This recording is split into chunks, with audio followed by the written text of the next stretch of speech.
Okay, good afternoon, everyone. Welcome and thank you for joining our 2023 Application Assistance Workshop webinar for CDFA's Dairy and Livestock Manure Methane Reduction Programs. My name is Alyssa Louie. I'm the Senior Environmental Scientist for the Alternative Manure Management Program. And joining me today, also from CDFA, is Rosie Gill, Senior Environmental Scientist for the Dairy Digester Research and Development Program, and Roberta Franco, the supervisor for the methane reduction programs, who will be presenting for the Dairy Plus program.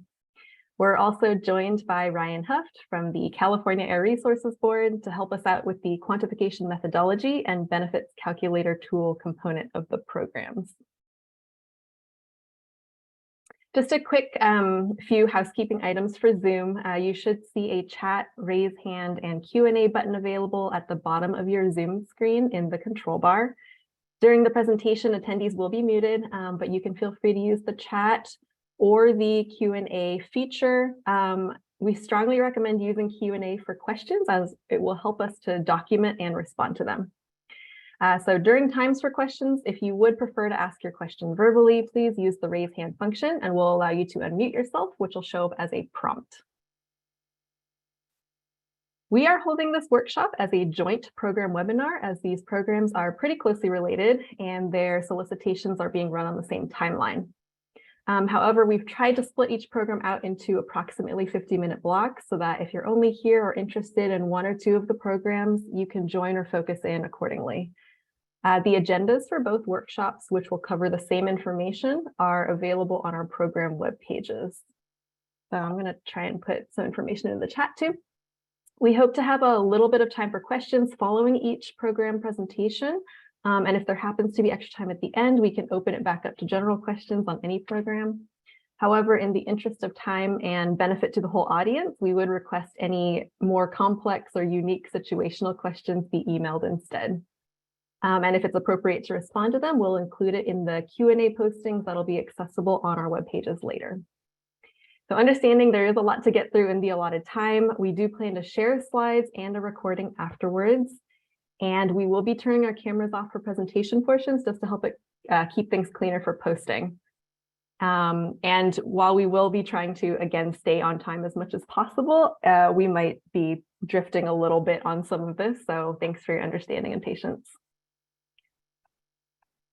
Okay, so I'm going to get started then with the 2023 Alternative Manure Management Program. The main goal of today's workshop will be providing information about the Alternative Manure Management Program, the current grant cycle, and the application process. Much of what this presentation covers follows the flow and detailed information contained in the request for grant applications, which is the main reference and framework document that will be important for all interested applicants to read. In addition to reviewing some of that key general information, we'll go over what an application consists of, tools and resources available to help applicants, and we'll have some short demonstrations of the benefits calculator tool, which estimates GHG reductions for projects, and the online application submission portal itself. So the Alternative Manure Management Program, which I'll refer to as AMMP or AMP for short, is a competitive grant program administered by the California Department of Food and Agriculture to provide financial assistance to California dairy and livestock operators for the implementation of non-digester manure management practices that result in long-term methane emissions reductions and maximize environmental co-benefits. So since 2017, the program has completed 5 grant rounds, funding a total of 140 incentive and 2 demonstration projects. Collectively, these projects represent about $87 million in funding and are estimated to reduce 1.3 million metric tons of carbon dioxide equivalents over their expected 5-year lifespan. To date, about 75% of those funded projects are completed and operational. So here's an overview of those incentive and demonstration projects from the last 5 grant rounds by year and over California. The majority of the projects are concentrated in the Central Valley, where most of the industry is, but we've awarded projects and received applications from the northern and southern parts of the state as well, and hope to continue getting successful participation from a wide range of regions. So within California, there are no geographic limitations for the AMP program. Each time our programs receive funding and we open up a new solicitation, we adjust, incorporate feedback that we've heard from the application and review processes, and try to improve our request for grant applications and associated application and program elements. So I'd like to just briefly point out the main changes since the last grant round before we focus in on the current solicitation. Historically, the program has offered a maximum 2-year grant duration. This was increased to 30 months. The benefits calculator tool developed by our partners at the California Air Resources Board had some minor updates to improve user experience and simplify needed inputs. There's a new online application platform. And then there's also some new program things related to AMP. One is the presence of Dairy Plus as a potential additional funding opportunity to supplement the AMP program. And the other is that for the first time, past AMP recipients are eligible to apply for DDRDP funds. More on those opportunities will be covered in the DDRDP and Dairy Plus presentations. All right, so focusing in on the current solicitation, the 2023 AMP. The funding was authorized by the Budget Act of 2022, which appropriated $48 million for livestock methane reduction. These are state general fund dollars and will be split evenly between AMP and its sister program, the Dairy Digester Research and Development Program.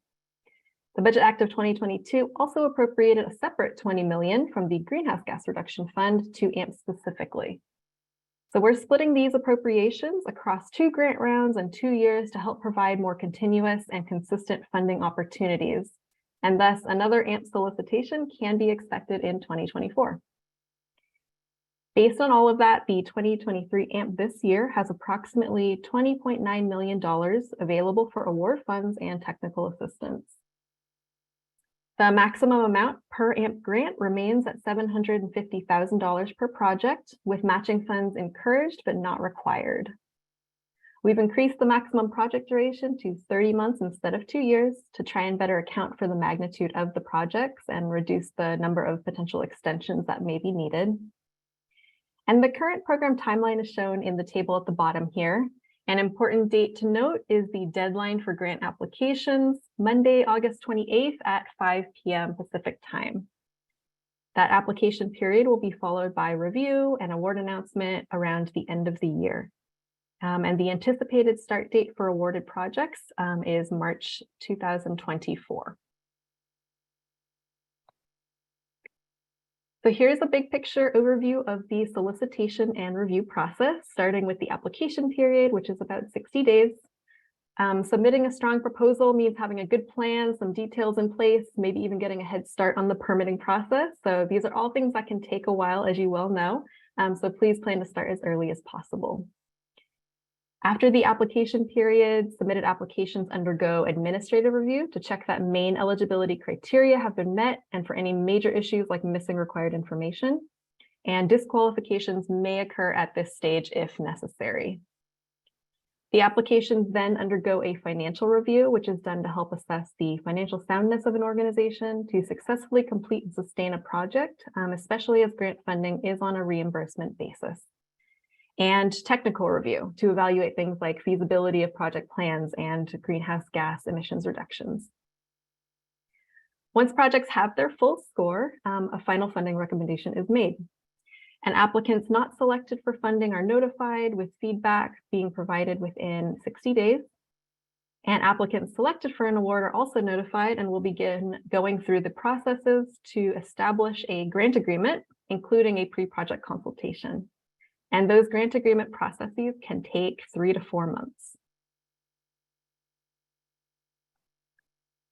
The next will be reviewing the main eligibility criteria, the manure management practices covered by the AMP, and exclusions, as these are all important initial information to consider for anyone interested in applying.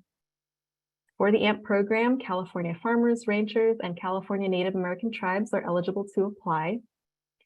The project site must be located on a commercial California dairy or livestock operation. And technical assistance providers or other organizations can help develop an application and submit on behalf of an operation, but if awarded, CDFA will go into contract directly with the dairy or livestock operation. Current baseline manure management practices on the operation must include the anaerobic decomposition of volatile solids stored in a lagoon or other predominantly liquid anaerobic environment. So in other words, conditions that lead to methane production must currently exist at that site for reductions to be quantified and achieved through an AMP project. A group of dairy or livestock operations can propose to develop a centralized project, such as a centralized composting facility, but each contributing operation must submit individual applications. Operations with existing dairy digesters not funded by CDFA's dairy digester program may apply to reduce methane emissions from manure that's not already being treated in the digester system. And an applicant may submit more than one grant application, but each must submit or must represent a project on a separate, unique dairy or livestock operation. And projects must include at least one eligible practice that reduces baseline methane emissions, and we'll go over what those practices are next. The eligible practices under the AMP program are those for which there are methods to quantify greenhouse gas emissions reductions, and that are supported by the quantification methodology and associated benefits calculator tool developed by the Air Resources Board.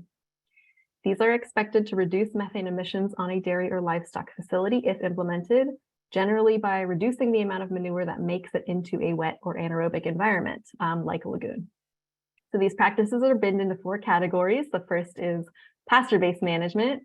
This can include the conversion of a non-pasture dairy or livestock operation to pasture-based management, or increasing the amount of time livestock spend on pasture at an existing pasture operation.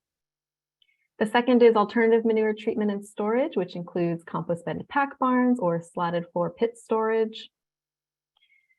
The third is solid separation of manure solids prior to entry into a wet or anaerobic environment. There are certain separation technologies that are eligible listed here, such as screen or screw press separators, and these must be employed in conjunction with one of the manure treatment and or drying practices listed, such as open solar drying or composting. For this type of project, either the installation of a new solid separation system that does not, on an operation that does not currently employ one, or the installation of a new solid separation system with higher separation efficiency than the existing one used on an operation may be eligible. And just a couple of notes about advanced solid liquid separation and vermifiltration. These can be kind of considered secondary separation systems that take the liquid fraction or effluent from a primary separator and remove additional fine or suspended manure solids. So as these systems typically need a coarse solids removal in place, they must be implemented in conjunction with a primary mechanical separator. That primary mechanical separator can be new or existing, but it'll be up to the applicant to evaluate during their project planning whether an existing separator can adequately address the short and long-term needs of the secondary separation system, and to describe it in their application so that it can be assessed by technical reviewers. So for example, if there's a lack of consideration or detail about an existing separator that will be used, an application may lose points on things like feasibility and long-term viability. So as these practices may also involve recurring costs on top of regular equipment maintenance, such as consumable flocculant material or regular clean out and replacement of wood chips in a vermifilter, there are some additional questions in the project narrative to make sure applicants have considered these factors. So the fourth eligible practice type is conversion from a flush to scrape manure collection system.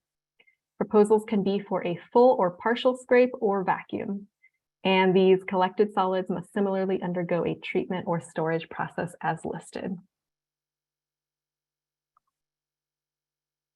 So on the flip side of eligibility, we have some things AMP funds cannot be used for, including projects that propose to increase or propose to, practices that will increase baseline greenhouse gas emissions, for example, changing from a dry scrape to a flush lagoon system, the repair of existing defunct or non-functioning equipment, to duplicate equipment or activities that will receive funding from a different state or federal funding source, so no double dipping on the same equipment or installations.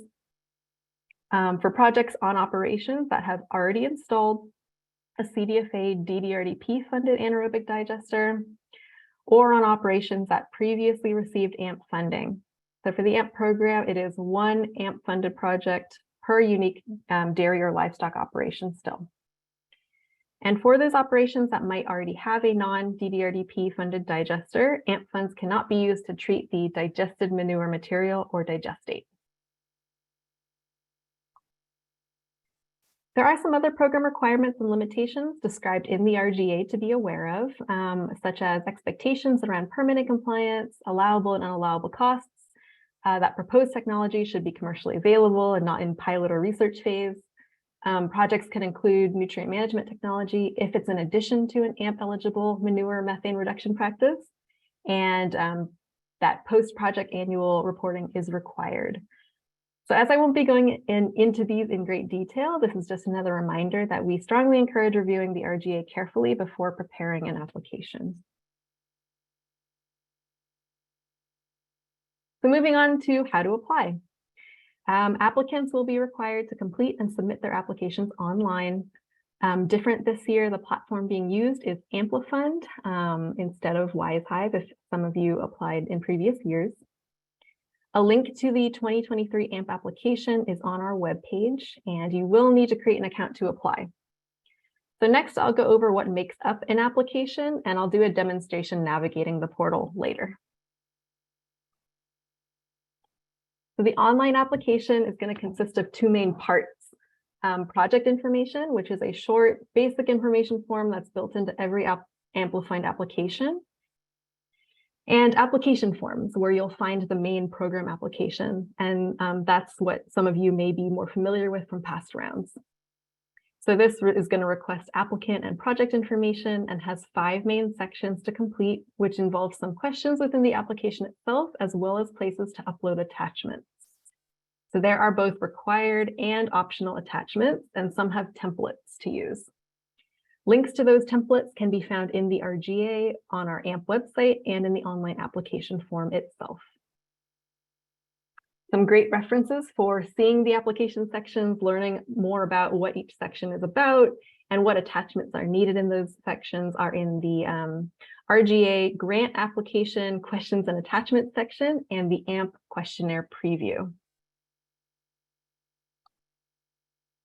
So the first application section is project plan and long-term viability.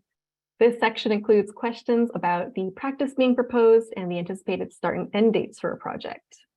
The attachments in this section are going to include attachment 1, project narrative, which is the bulk description of the proposed project, including background of the operation, current manure management practices, project description, maintenance considerations, etc. This year, the project narrative template was updated to try and improve use and formatting, with the instructions for each section moved to the end of the template, which you can delete before submission or just leave. And those instructions are also available separately on the AMP webpage. Optional attachments include 1.1 for site plan or project design documents, and 1.2 if the operation site is leased and you have a letter of agreement from the landowner about the project, for example. And attachment 2, work plan, is also included in this section, which is a table of tasks or activities required to accomplish objectives identified in the project narrative and the anticipated dates for the implementation of each. So this is just a quick visual of the project narrative template and its prompts, which were separated out instead of being embedded in each template section, and a visual of the work plan template. The second section is budget and financials.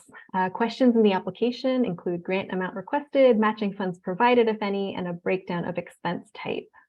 Attachments in this section include attachment 3, the budget worksheet template, which is a categorized spreadsheet for accounting of costs, work hours, equipment associated with activities necessary to complete the project.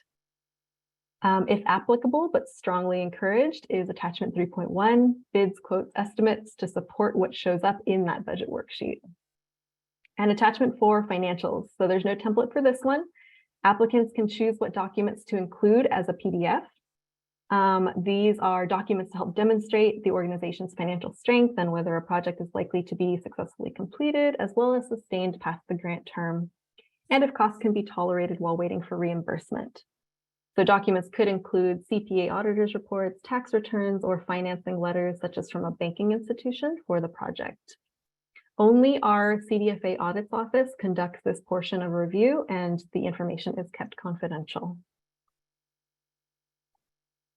So here's a screenshot of the budget worksheet spreadsheet with the different allowable cost categories. The third section is estimated GHG emissions reduction and environmental benefits.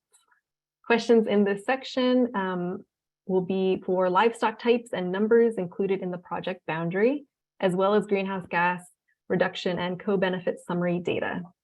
These are essentially pulled directly from and should match the final completed benefits calculator tool.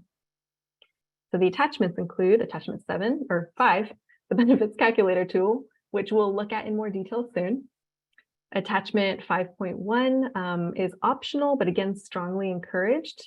This is the explanation of greenhouse gas calculations. So this can include information to explain or support the values that you've entered in the calculator tool, such as for milk production and characteristics or estimates on electricity and diesel use for manure management activities.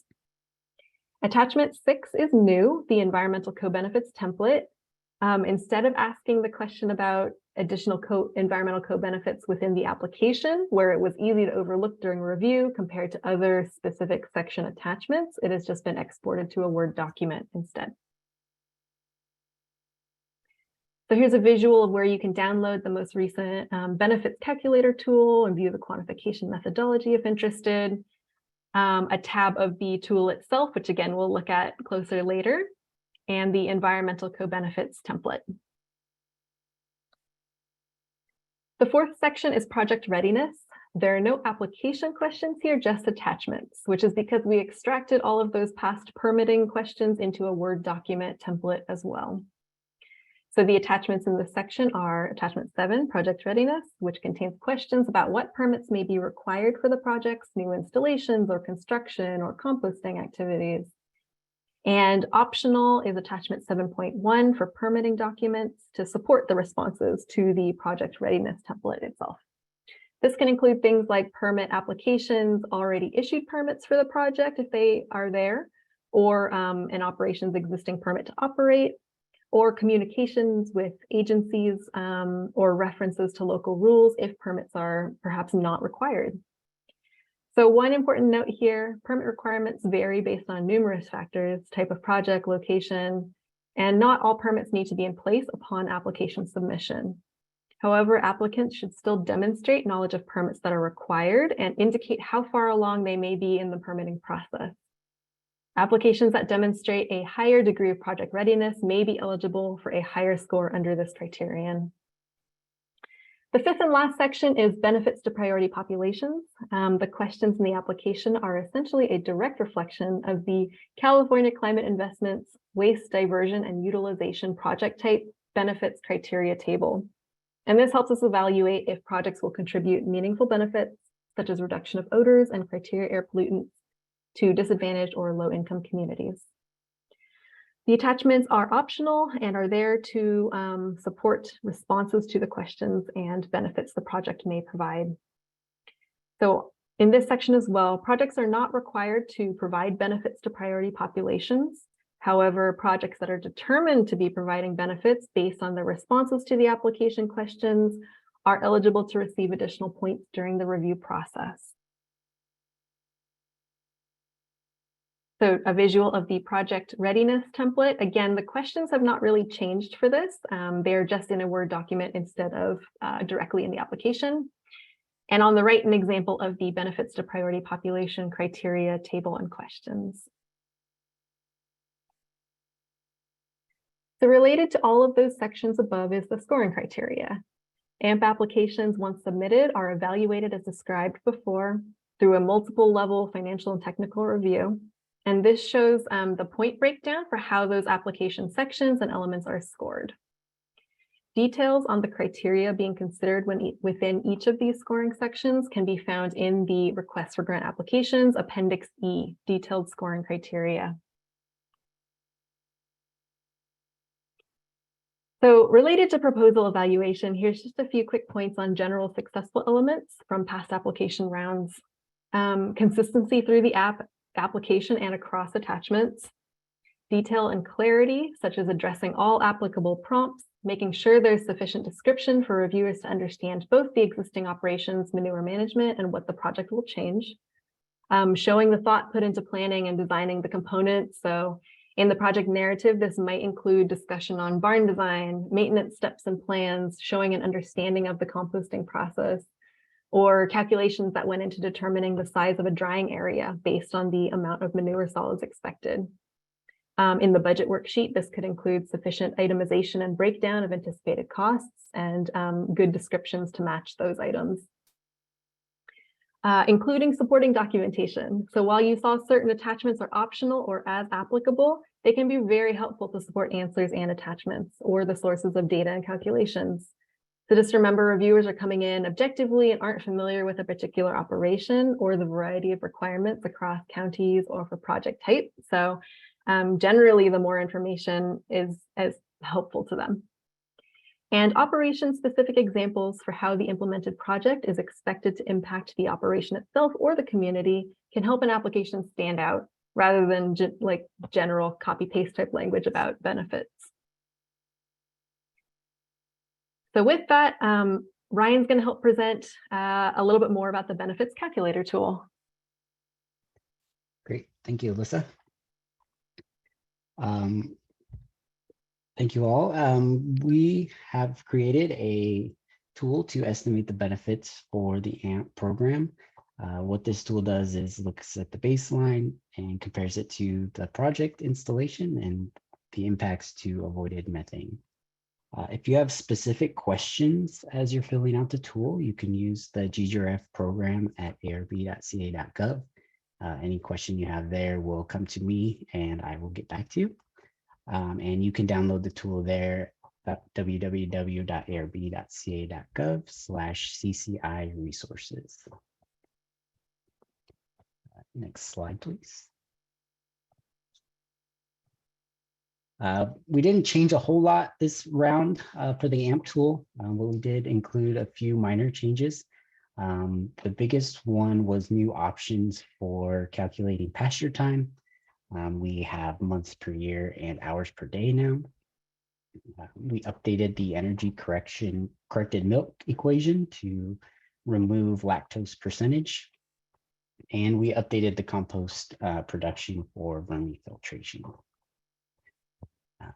So now I am going to share my screen. Give me 1 second, and I will bring up an example.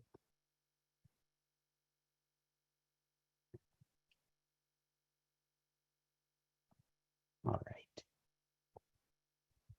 So this is the tool when you download it. This is what you'll be greeted with. This is just some general information here, project name. All of the fields in green are required, and all the fields in blue, as you'll see on the next tab, will be optional fields. Skipped a couple tabs. This is just a summary. First, README tab it has that same email and links to more information if you need any more resources. We have a definitions tab, which can help you if you have questions on certain words that we use throughout the tool. You can come here and get a definition. So like I said, the green tabs is where we'll fill out our information. The total AMP funds requested and match funds are important ones here that we'll use throughout the tool.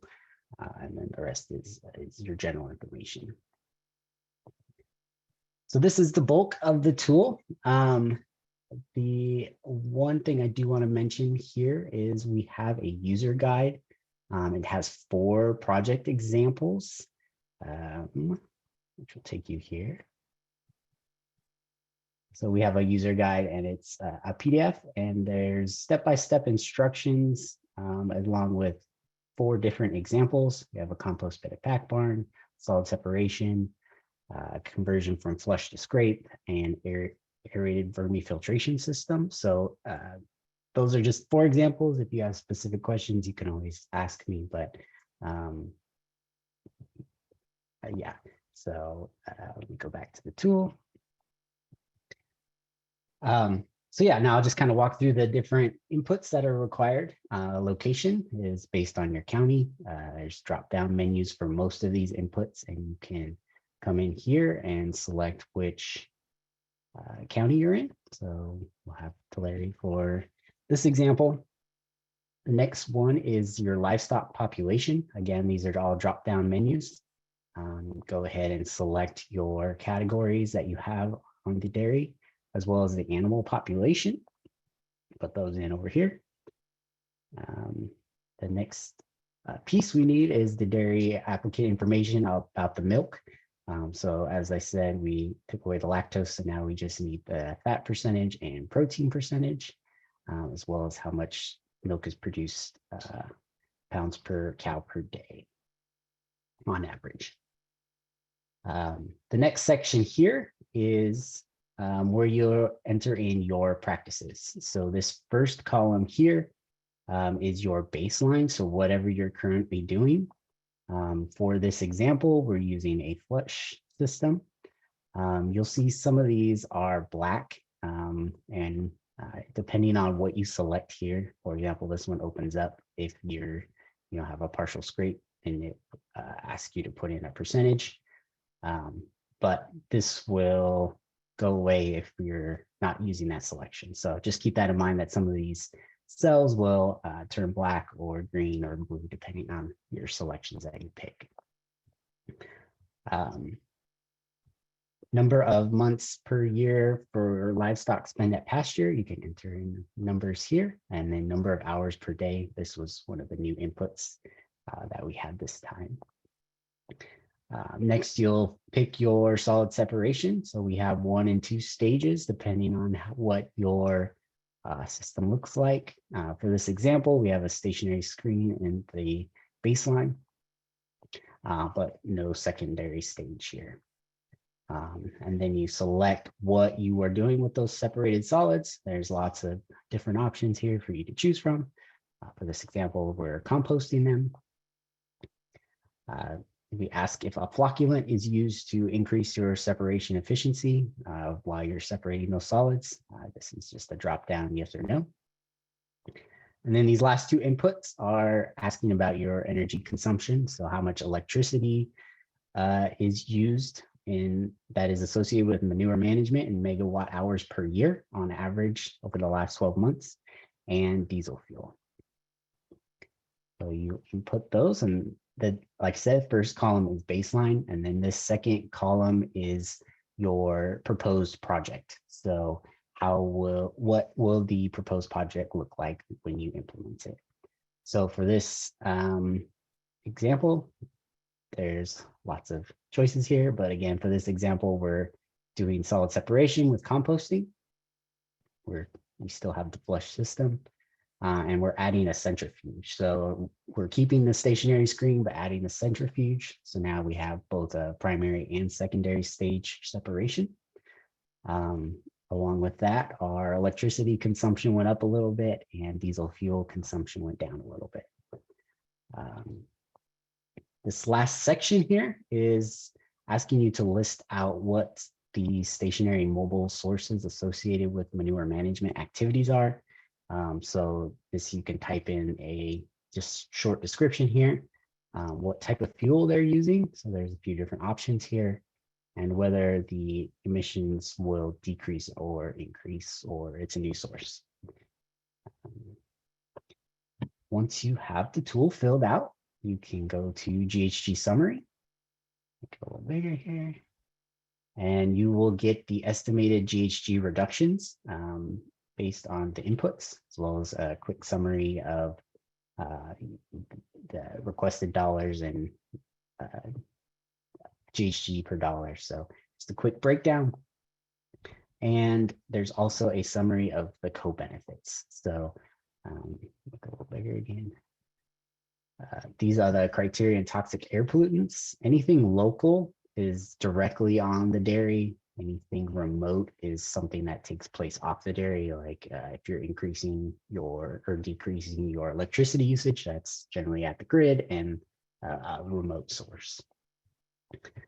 For this example, we have compost production and a typical acres to be treated with soil amendments. So these are all estimates, and we're increasing our diesel gallons of fuel. And fuel and energy cost savings, this includes diesel and electricity. So since we were, I think, increasing our electricity pretty significantly, this is a negative number. So it's going to cost the dairy a little bit more, a good amount more in energy. So that's a quick summary of one of the examples. Like I said, there's more examples in the user guide. If you click in the highlighted area here, feel free to look up one that is closely related to your project and use that as kind of a reference when you're filling out the tool. With that, I will give it back to Alyssa. Cool, thank you, Ryan. All right, I'm gonna share my screen again. Give me 1 second.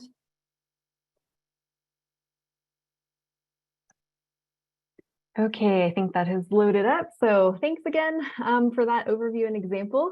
And so this last section here is on some of the tools and resources available to prospective applicants. The request for grant applications, or RGA, is really the main source of information. There's an application checklist available on the webpage. Some may find helpful. It includes main steps to submitting an online application, as well as more in-depth lists for the AMP application sections and its attachments. CDFA hosted application information workshop. So in addition to today, we'll have another going over the same content next week. There's a frequently asked questions document on the webpage, and separately we'll add 3 rounds of general questions received and responses during the current application period. So the schedule for that is shown here and is also on the webpage and in the RGA. For the benefits calculator, as we just saw, you can access the full quantification methodology for more details and background if you have interest. There's also a user guide linked in the calculator tool with examples, as Ryan mentioned. We have the AMP project planning tool, which can be used for creating maps and visuals of your operation and proposed project to support an application. Technical assistance is a big one. So AMP partners with UCANR, Climate Smart Ag, community education specialists, and grant-funded technical assistance providers to provide free of cost technical assistance for application development as well as project implementation if awarded. To find someone in your region, please check out the links on the AMP webpage. And CDQAP hosts an AMP outreach page with lots of good resources if you're interested in learning a bit more about various practices supported by the AMP, or seeing examples and hearing experiences from past recipients. So where can you find these items? Most of them are accessible directly on the AMP webpage. So just very briefly, here's our AMP webpage, RGA, FAQs, application checklist, the project planning tool, informational workshops, questions schedule, technical assistance. So definitely go ahead and visit that. Just a little bit more on the AMP project planning tool. Last year, we worked with the Conservation Biology Institute to develop a browser-based tool for AMP. This was intended to provide open access for applicants to create maps showing their current setup in manure management and their proposed project. It can produce a PDF report with a user's created diagrams, which can be included under attachment 1.1 with any other project design or sitemap documents. So it was also originally built to estimate GHG reduction for a given project, mirroring the benefits calculator tool, and could partially pre-populate a copy of that spreadsheet. Unfortunately, this year, we were unable to update the tool to fully align with the 2023 AMP solicitation and some of the changes resulting from the new online application platform and the update to the CARB benefits calculator. So while you should still be able to utilize the map and PDF report from this tool fully, please do not use it for the GHG calculation portion of your application. And text cautioning that is on our webpage and on the landing page of the tool itself. We do hope to be able to update it again in the future, so stay tuned. So use is optional, but a picture can be worth 1,000 words in helping describe an operation and its proposed project. So we certainly encourage checking it out. And I'm going to do just a short demo to show some of its features, but a lot of the instructions are built into the tool as well. So I will try not to spend too long on that. So when you go to this tool, here's the landing page. There's a bit of introduction and an explanation about it. What you can do then is once you begin, it'll allow you to search, in an address bar or zoom and pan around a map, just like you would on Google Maps, to find your operation. So this is just an example one. When you zoom into your operation or facility, you can draw a boundary just by clicking on the map. So then that'll kind of define your project area. And as you navigate through these buttons, we can then create pretty much a map of the current facility and manure management flow. Adding new elements is pretty easy. So say I wanted to add another, identify another area. I would follow the little prompts here. I can add labels and descriptions or whether there are livestock housed in that area. And then that will have added a new item to my map. So this is, again, just how you can start developing out a diagram of the operation. And we'll navigate through and add information about the current or baseline operation, the animals that you might be part of an AMP project, and some of the manure management. So this reflects the carb benefits calculator fields that you just saw Ryan demonstrate. Then you can add information about a proposal, whether it's just, exploring something or if you're actually going to submit something. Either way, you can use this. Similarly, selecting practices, again, reflective of that carb calculator. And then you're going to do another map. So it'll be then the proposed, what's changing on the operation. There's a really handy, I know this one's already filled out, but you can add pretty much, if you created a baseline map, you can add all of those here so you don't have to redo them. And then you can go ahead and add what's changing or what's new. So maybe I want to add, let's say a processing pit near my separator. Again, you'd go through the instructions, you can label things. And now I've got that added on my project map. So there's some more calculator fields here about the project. It'll give kind of an estimate greenhouse gas reduction based on those inputs. It'll allow you to review your proposed and baseline maps. And then when you get to the end, this is where you can download a report. It's pretty handy because this is something that you can use to include to support your application. Again, a little bit of it is out of date. I do apologize for that, but that doesn't mean that these things aren't still useful. So first of all, there is a link on this front page that'll allow you to go back to that project you've developed on the replan tool at the point that this was created. So you can share it with somebody or you can use it to go back to the tool to edit things if you want. It'll kind of give a little bit of background on where it's located and whether it is in a census tract for priority populations. Reflect some of the project information, and then it'll show your baseline and proposed diagrams, including a legend and notes if you added them about certain things. So if you needed to explain something about what was changing, it'll show up here. So that is the PDF tool. So there's no login for this tool. Anybody can use it anytime, but there is a limited way to save things. So both on that, as I showed on this report here, this link will take you back to the point at which the PDF was created. But when you're in the tool, at any point, you can also click the save URL in the top right. It'll give you a URL that you can copy and paste somewhere, or you can just copy it into your browser and then bookmark it. And again, it'll take you back to the point at which that save URL was created. So if you do go back and make more changes and edits, just make sure before you leave, you save yourself another save point, essentially. All right. So that was the project planning tool. And finally, I'm going to demonstrate the online application platform for AMP. This is built pretty much the same as DDRDP, although that one has a separate portal link. And for AMP and DDRDP applicants also interested in Dairy Plus, they will also use just these two portals. So the one for AMP and for DDRDP, and I'll show you once we're in the portal where the Dairy Plus portion comes in, if that is something of interest. So here we go. You're going to navigate to the AMP application portal from the AMP webpage, this link here. And I'm just going to go to a test copy one instead, but this is where it'll take you, a landing page for the grant opportunity. And you're going to click apply, which will prompt you to log in or register if you're a new user. So I'm going to go ahead and log in.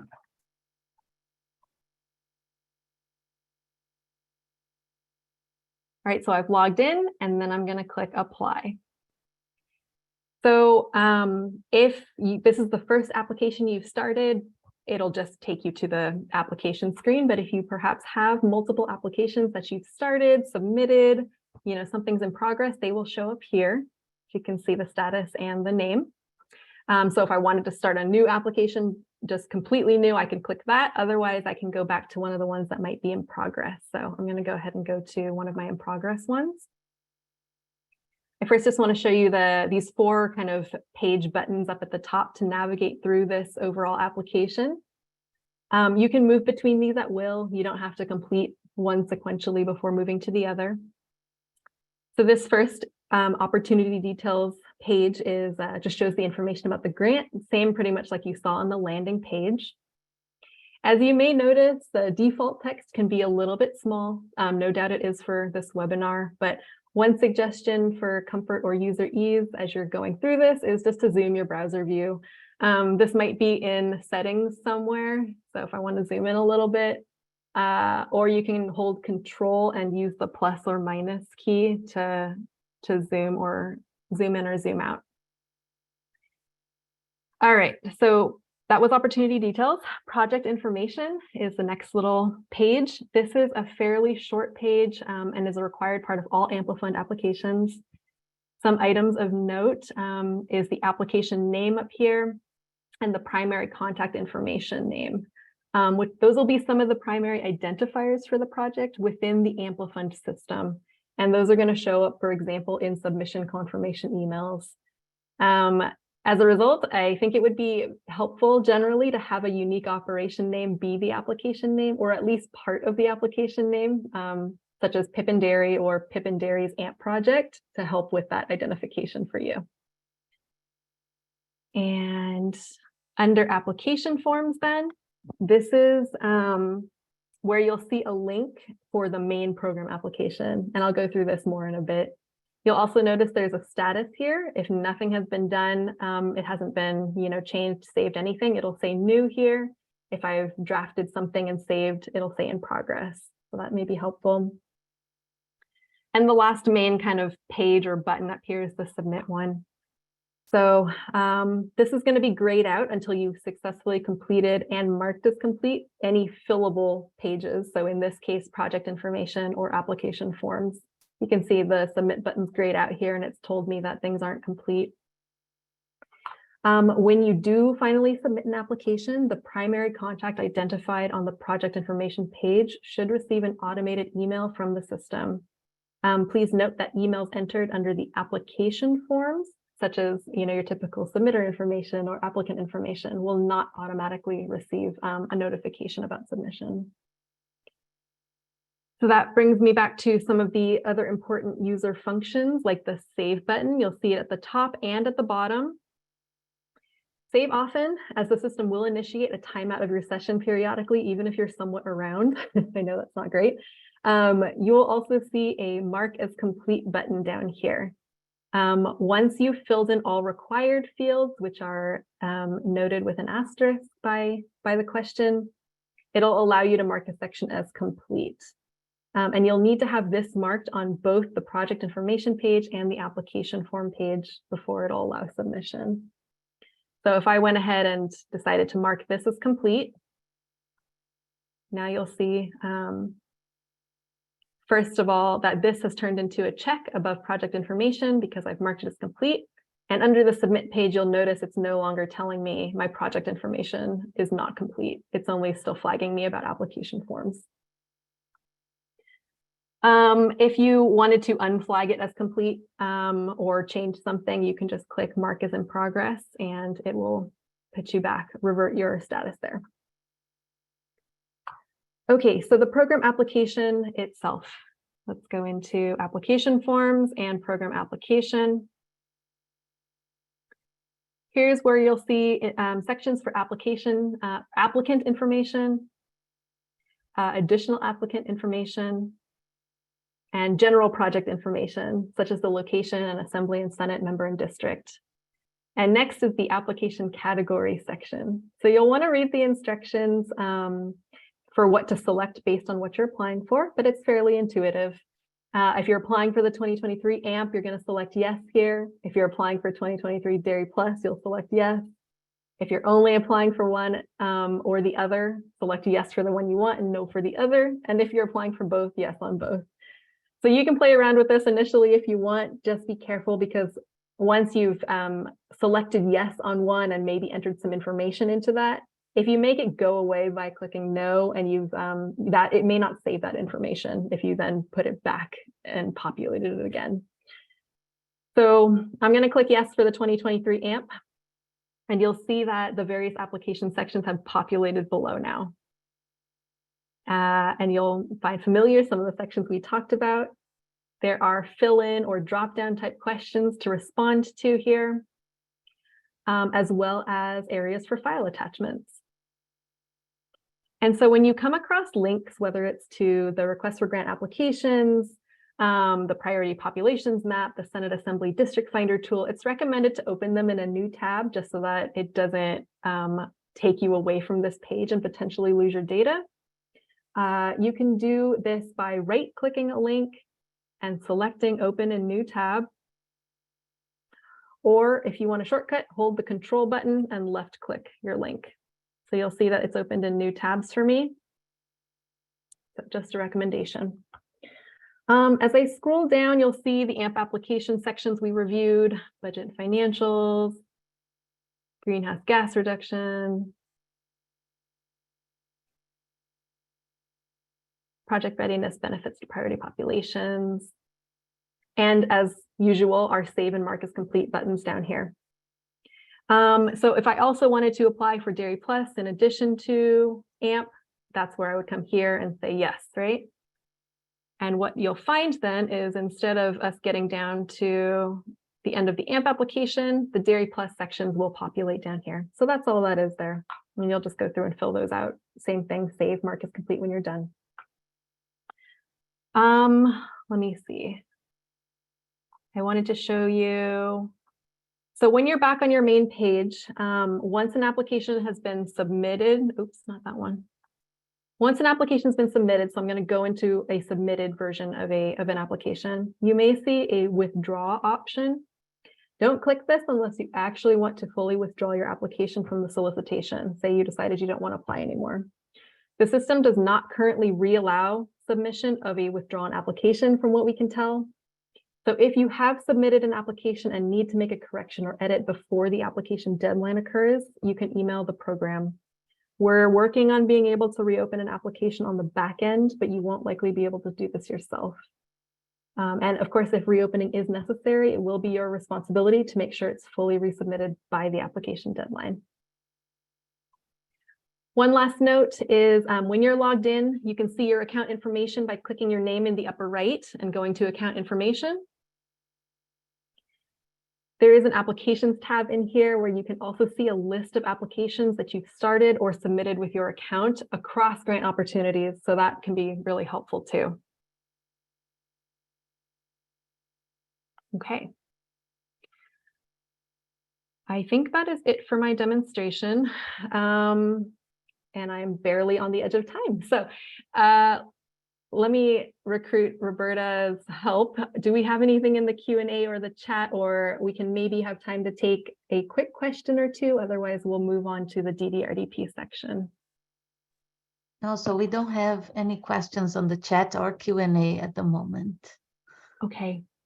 That sounds good. What I'll suggest then is, just in the interest of time again, if you do have a question, please feel free to put it into the Q&A. Whether we have time today or offline by email, we will do our best to respond to those. And I will be keeping an eye on that as well. So why don't I go ahead and pass it on over to Rosie to get started, if that sounds good.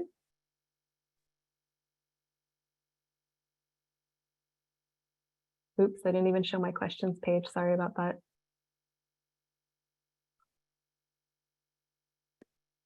Rosie, can you hear me? Yeah, yes. All right. Great. Thanks, Lisa. Should I go ahead? You're all good? Okay, great. Sure, go ahead, go ahead. All right. Thank you, Lisa. I'm Rosie, and I'm going to talk about Dairy Digester Research and Development Program. So next, please.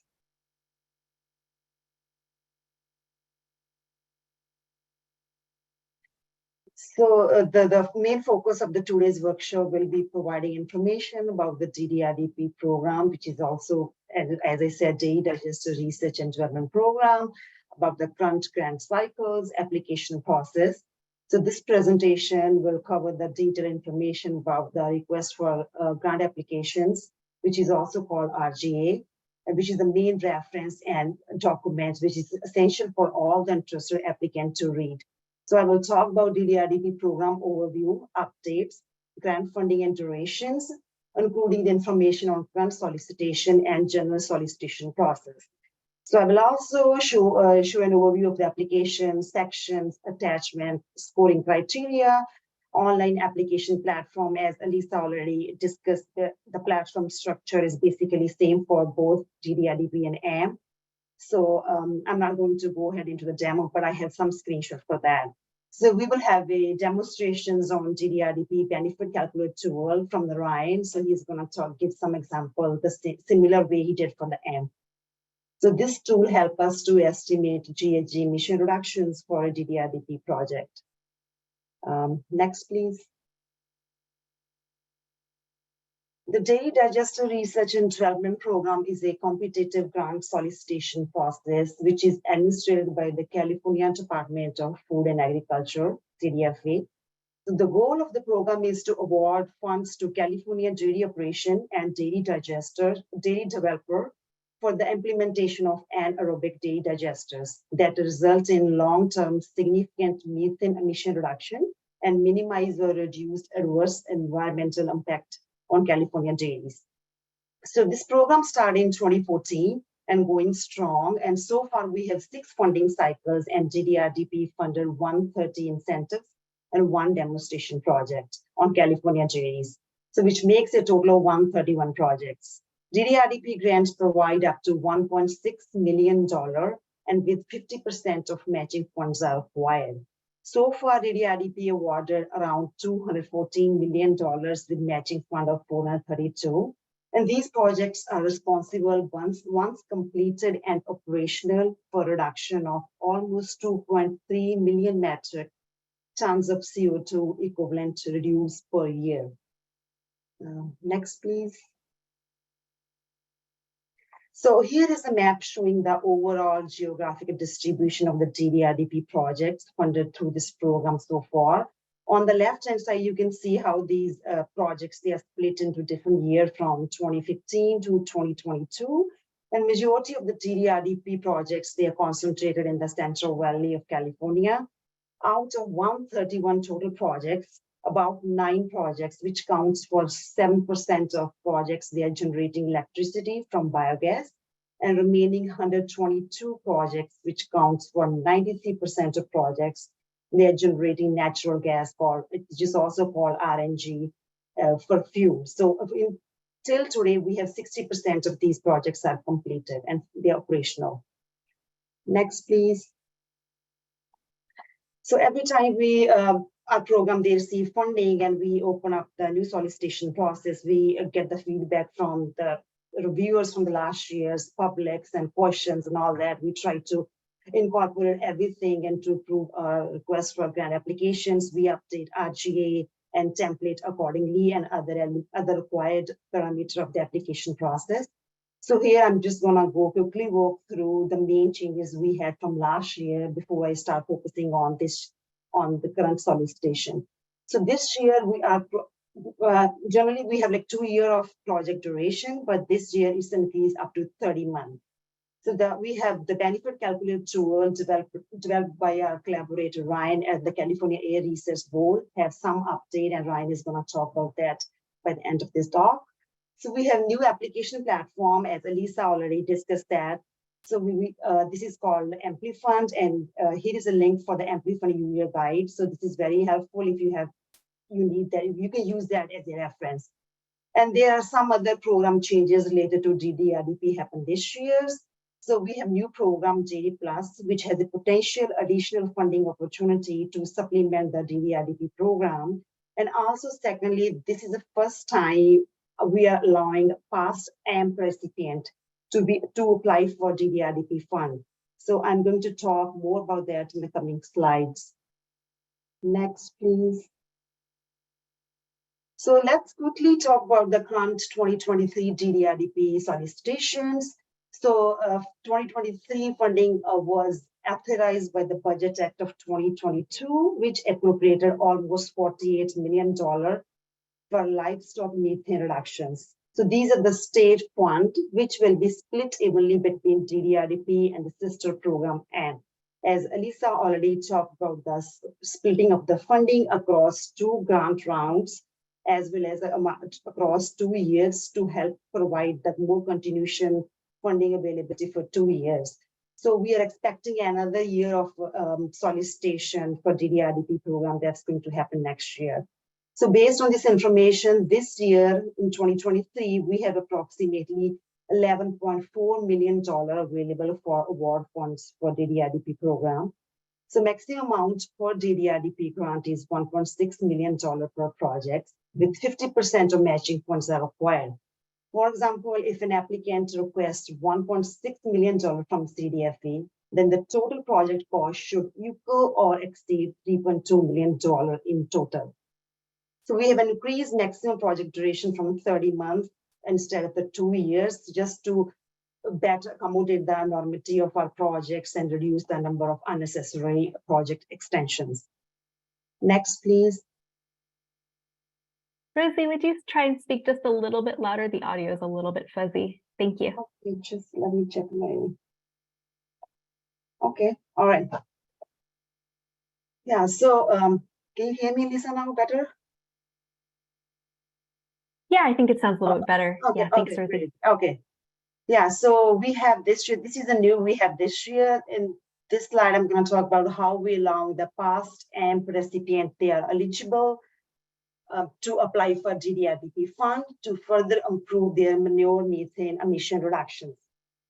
So in the past, who AMP dairy operation or recipient who were funded and successfully completed an AMP projects, for example, like closeout projects or completed or operational AMP projects, they are eligible to apply for DDRDP funding to further reduce their methane emissions. For these specific projects, given the AMP grants that has already covered the expenses that enhance the operations readiness for the digester projects, they will be limited to maximum grant award amount of $1 million per project through DDRDP grant. So proposed projects cannot involve the replacement or discontinuation of the previously implemented AMP practices or equipment. So any previous AMP dairy operation recipient may be eligible to apply regardless of the past practices they implemented. But for certain practices such as the compost barrel pack barn or conversion from flesh to scrape or pasture-based management, so the digester portion will be addressing the portion of the herd which is not already covered by the previous AMP project. Next, please. All right, so the current DDRDP program timeline is shown in the table above. Right now, so important date to note is the deadline for the grant application, which is August 28th, Monday at 5 p.m. Pacific time. So these applications will be followed by 3 different levels of the review process, and the award announcement will be made at the end of this year. So the current anticipated start date for the awarded project is March 2024. Next, please. So here is the overview of the solicitation and review process. Right now, we are in the application period, and you can see on the top, it goes down like 16 days.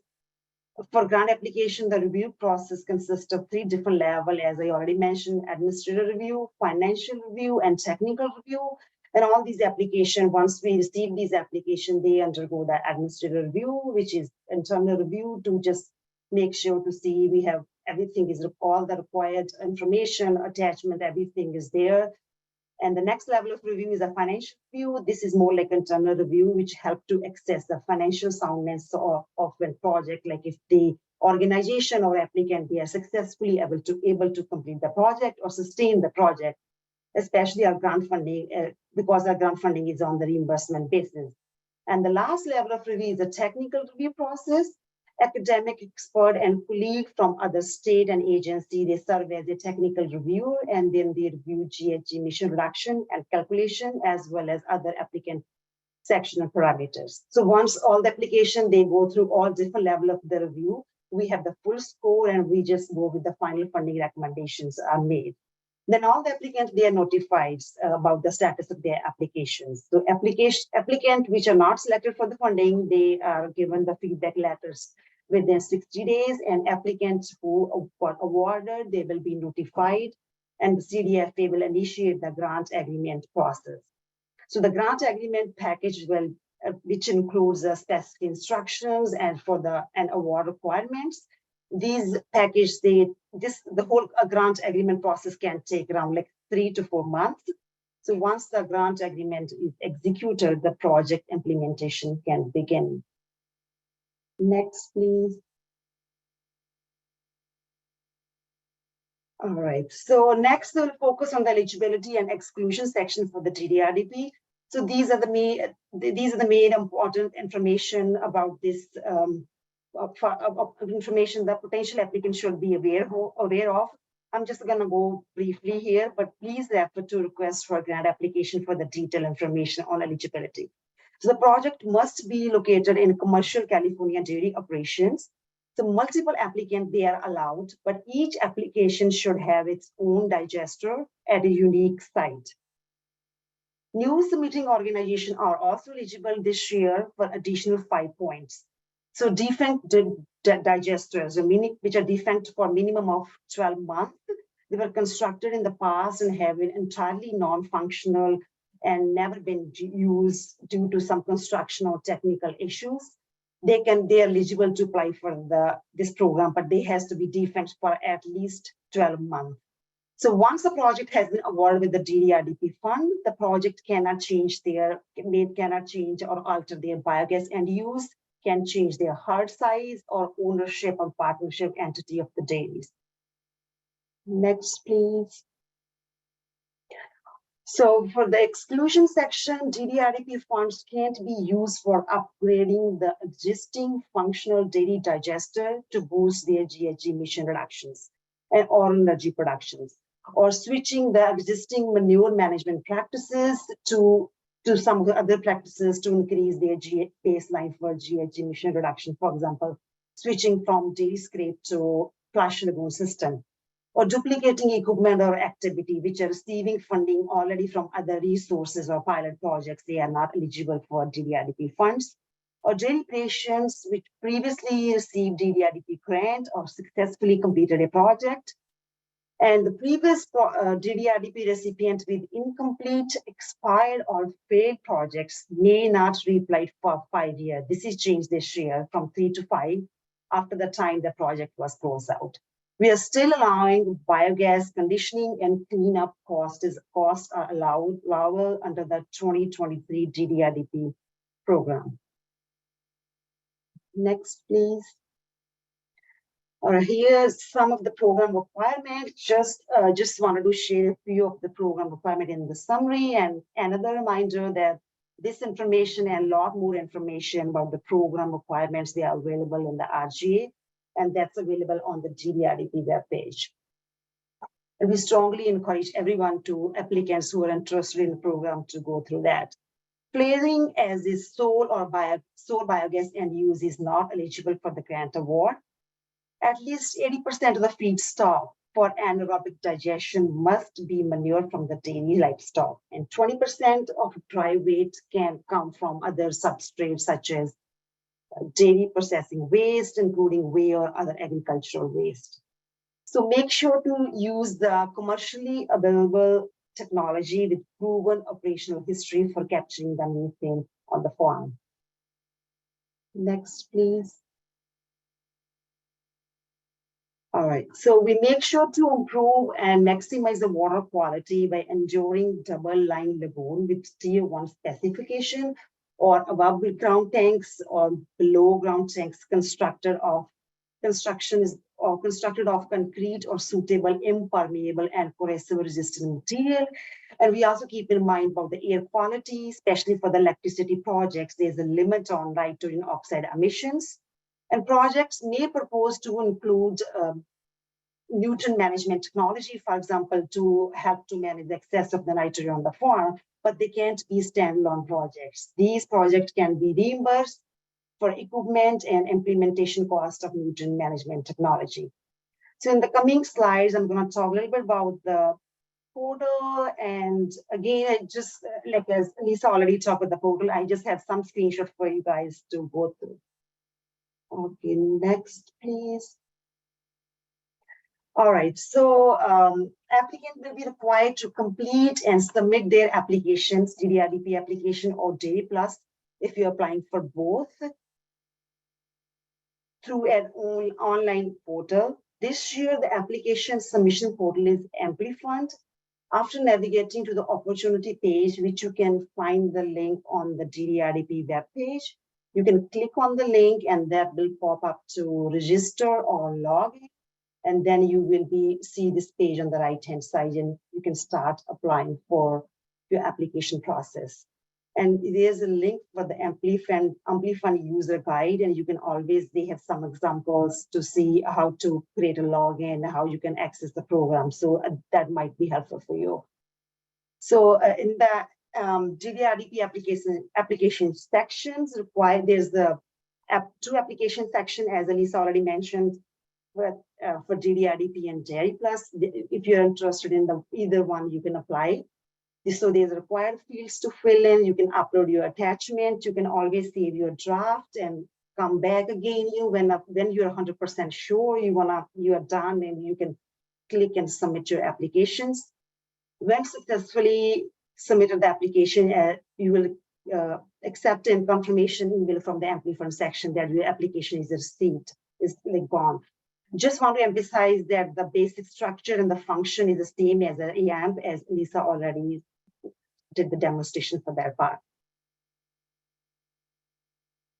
Next, please. Yeah, this is very similar to AMP. So this online application process is basically made up of 2 pages. One is for DDRDP, and then there's like two applications, one for DDRDP, one for Dairy Plus.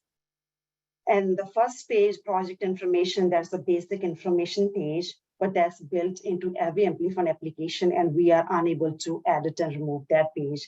And that page is very short and sweet, and you can just fill that out. And then after that, they ask for the application name, that page, award amount requested, primary contact information. So you can fill that out. So within the application form is the main program application page, for example, for the DDRDP, and which is very much similar to the past round. The DDRDP has 5 main sections to complete, which include some questions within the application itself, as well as there's a places for the attachments. So these attachments are both required or optional, depends on which attachment we are talking about, and there's some templates. So template links are provided in the Amplifund itself, but as we advise you, when you open the link, please try to open the link in the new tab or the window, so you don't lose your main application form. Or links to these applicant templates can also be found in the RGA or on our DDRDP website, as well as in the online application portal itself. Again, RGA frequently asked questions, attachment sections, and the DDRDP questionnaire preview are great references, and which can help you to navigate and complete the application process timely and efficiently. Next, please.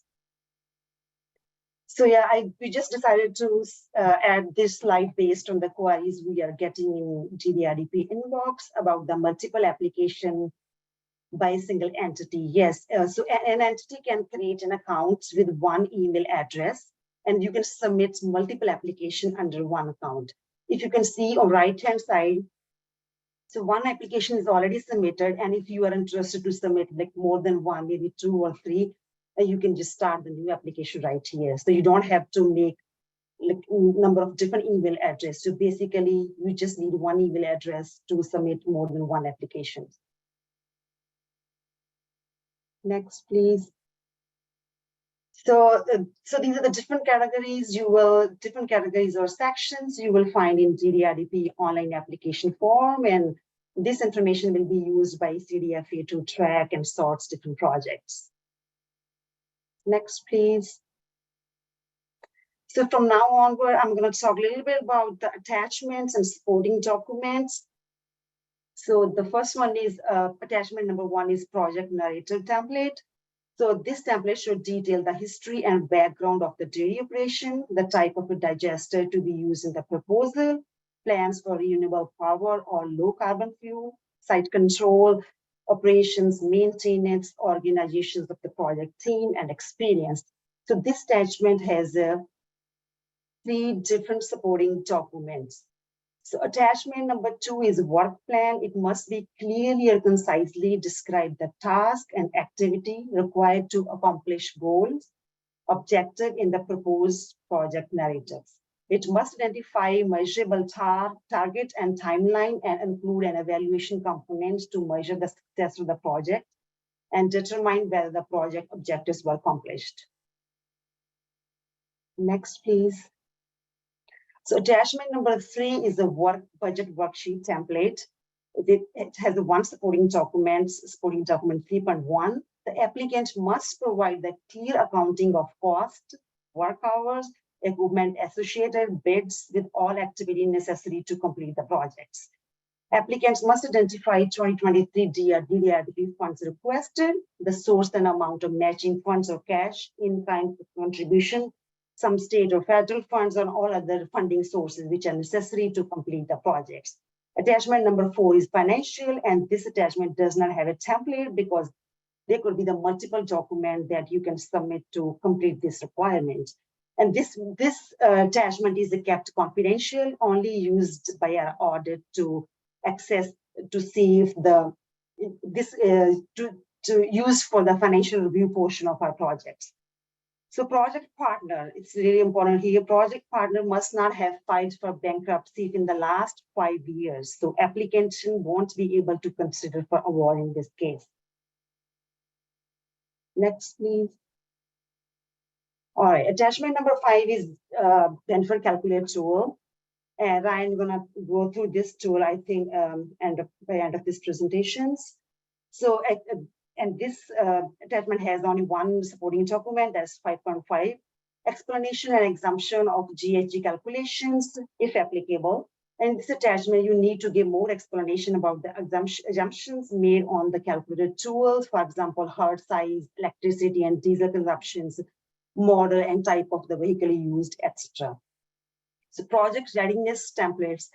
So this template have 2 supporting documents, 6.1 and 6.2. 6.1 is permit, supporting documents such as permit applications, already issued permit for a project or existing permit to operate, communication with the agency if the permit is not needed. Potential permit may include the building permit from from your county where the project is going to happen, or authorization to construct from local air district board. So if there will be, for the supporting document 6.2, if there's any agreement for the purchase of biomethane produced on its byproduct, for example, electricity and fuel, that could be provided. Next, please.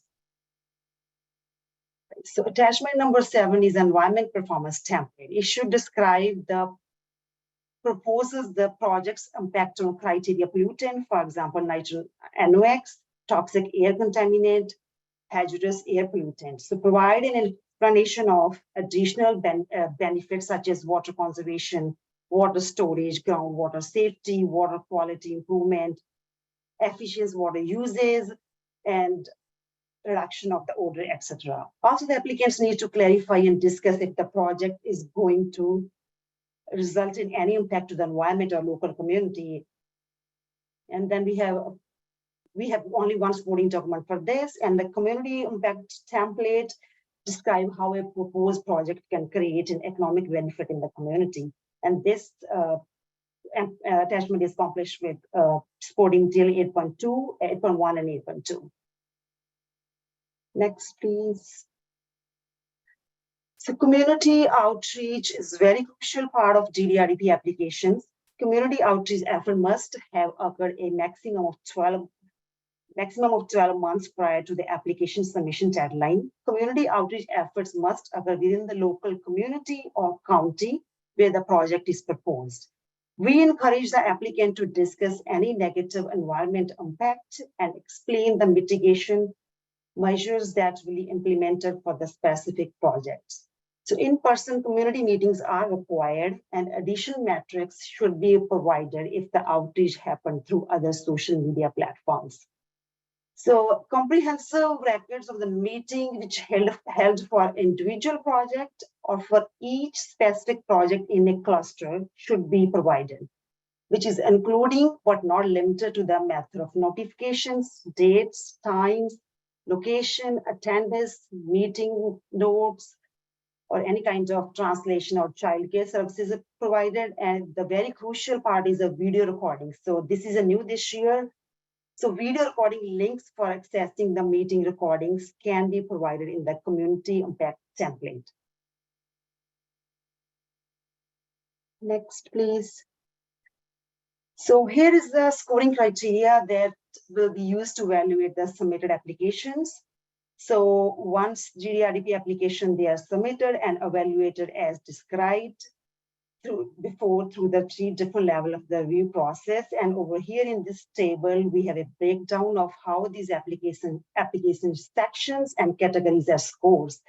So in total, we have 100 points, but we are also allowing the new submitting organizations for extra 5 points. So those organizations that has not been awarded by DDRDP before. So we hope with that to incentivize the applications of new submitting organization to the program. So all the details about these different criteria considered within each of these scoring sections, they can be found in the RGA in Appendix E for detailed scoring criteria. Next, please. All right, so now with this slide, I'm going to turn it to Ryan, and he's going to go more into detail of DDRDP benefit calculator tool. Great, thank you, Rosie. Yeah, thank you. Again, thank you for having me. I'm going to go over the DDRDP benefits calculator tool. This tool also estimates avoided methane emissions from anaerobic manure decomposition. You can email us at ggrfprogram@arb.ca.gov if you have any questions as you're filling out the tool. And you can find the tool at www.arb.ca.gov/CCI resources. You can see a little picture down below where you can download the quantification methodology and the calculator tool. So I am going to share my screen and we can go over the tool.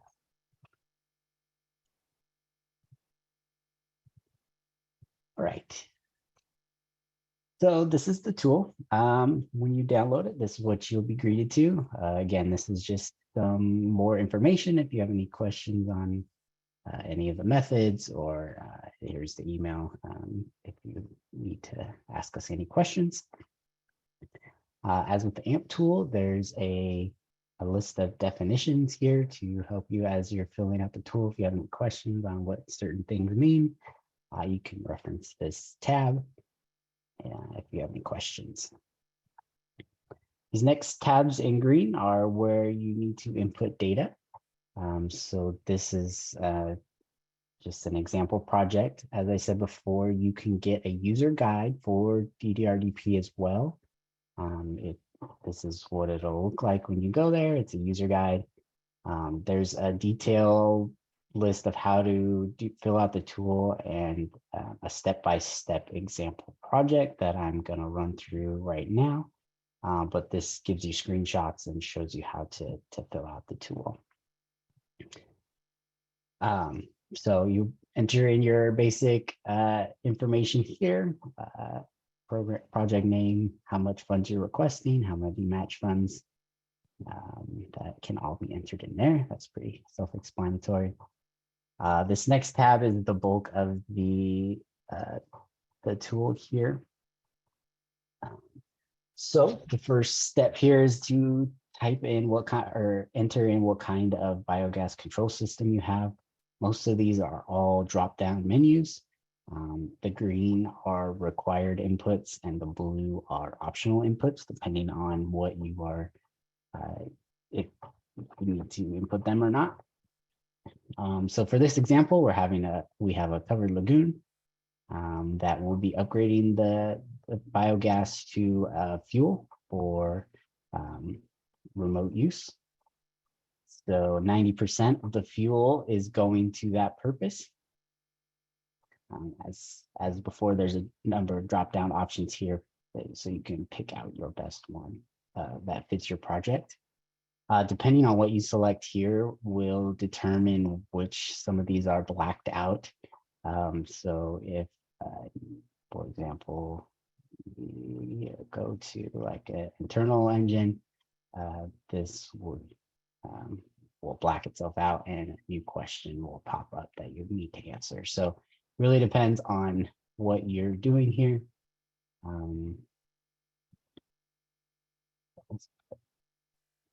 So you'll go through and fill out these questions. Since we're upgrading our fuel, will the fuel be used in a low NOx vehicle? Will all the fuel be? That's important. If they're not all going to be used in low NOx vehicles, then you select no. If you do know for a fact that it will be used in low NOx vehicles, you can select yes here. And then if there's any secondary biogas destruction devices, you can enter that into this section here. For this example, they have a lean burn internal combustion engine, and 10% of the biogas is going to that option.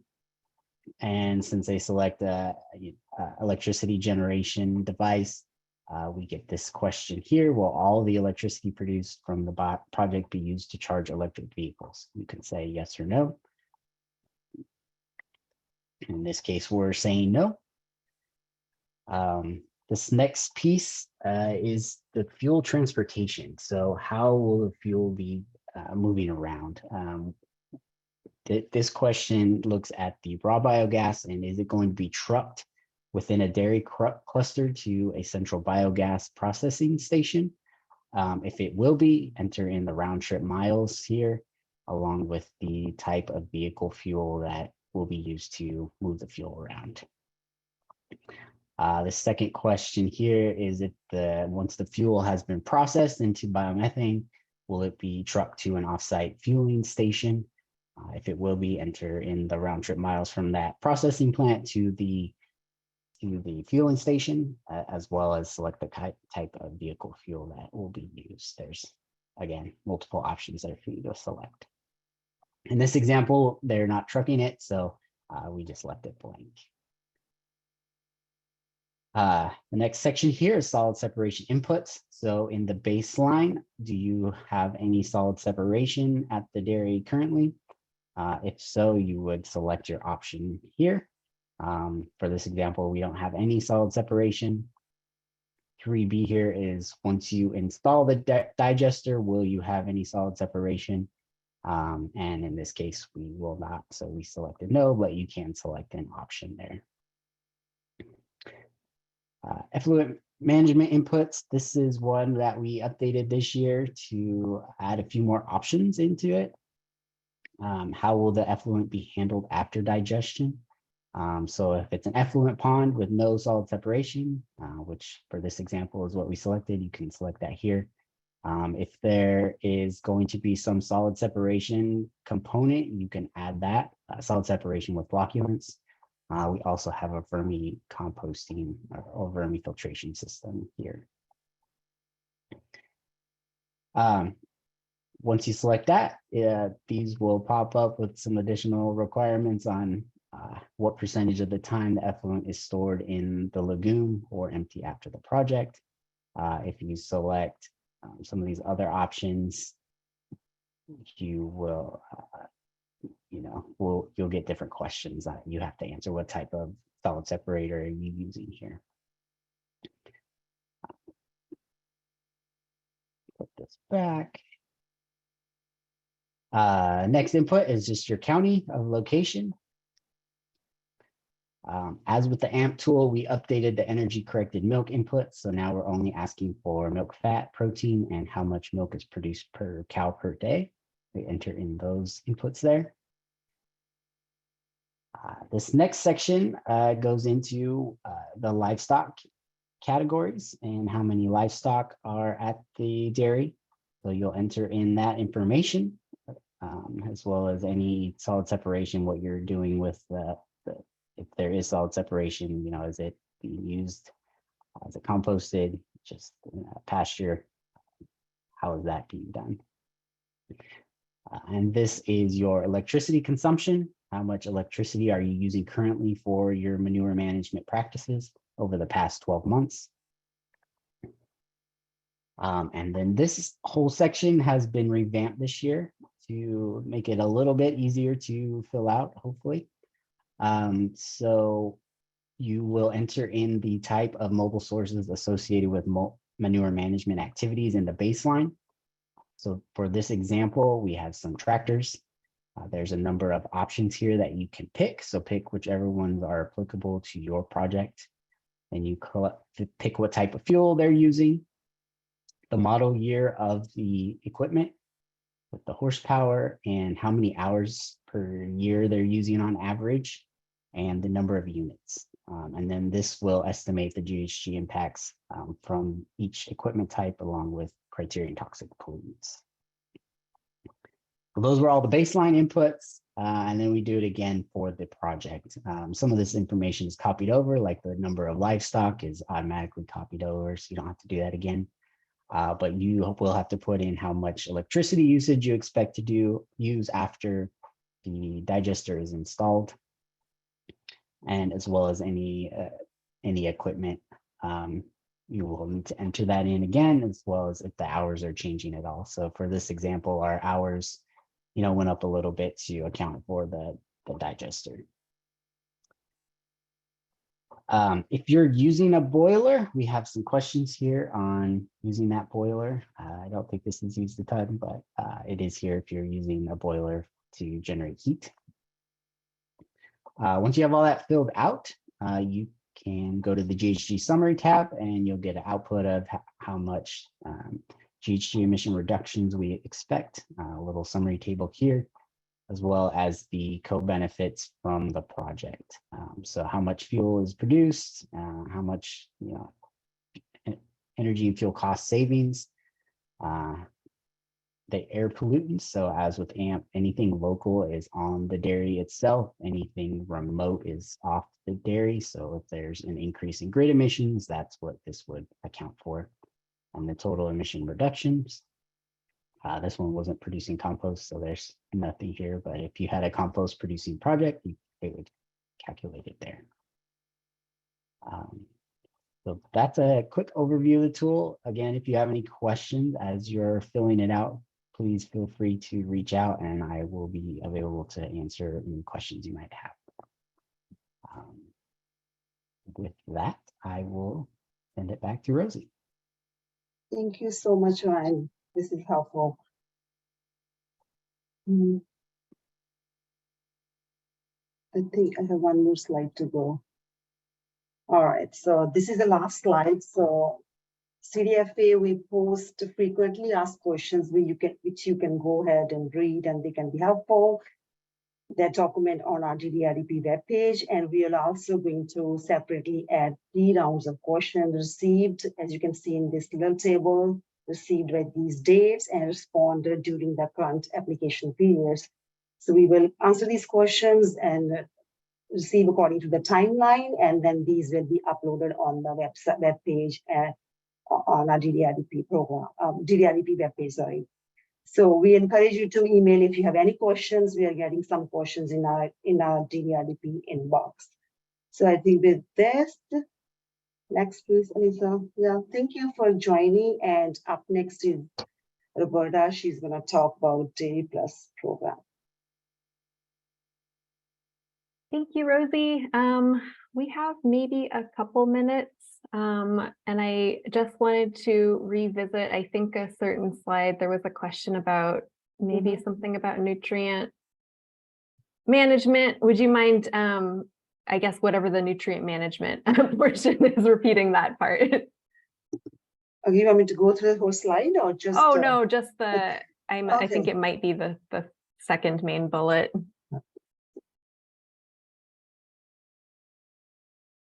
All right, so yeah, so the implementation of standalone nutrient management technology to an existing digester is not eligible under the DDRDP funding.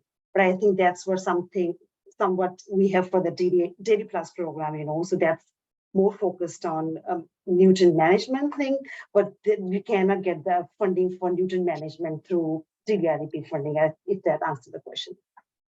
Great, thanks, Rosie. Yeah, feel free to read this for any who may have missed that, but okay. And let's see, just for the audience, there are some Q&As that have been answered, I think, relevant to the DDRDP program. I believe you should be able to see those once answered. So take a browse there.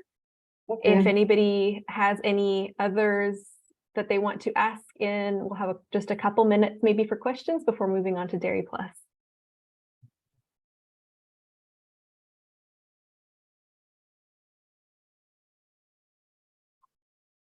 Yeah, sounds good. Yeah, I think they are all answered. Yeah, thank you, Lisa. Nothing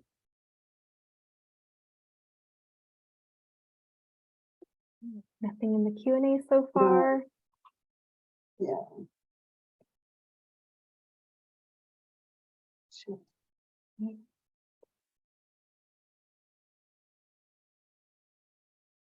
All right, we'll move along, but please feel free to continue entering questions in the Q&A if you'd like, and we will try and answer them. And again, if we have a little bit of extra time at the end, we're happy to open things up a little bit more. All right, thanks so much. And I will pass it along to Roberta then. Oops. Thank you so much. Let me start then. We have lots of things to cover. And once again, let me just pop in really quickly. I'm Roberta Franco. I'll be talking a little bit about our newest manure management program, which is the Dairy Plus. And yeah, hopefully you'll enjoy. Okay, next slide.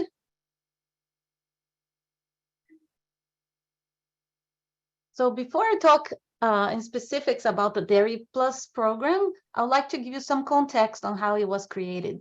So the Dairy Plus program actually was born from an awarded grant that was submitted by the California Dairy Research Foundation, so the CDRF, to the USDA, so United States Department of Agriculture, Partnership for Climate Smart Commodities program, with the support of all of the entities here presented on this slide, and even some that are not here on this slide, including CDFA.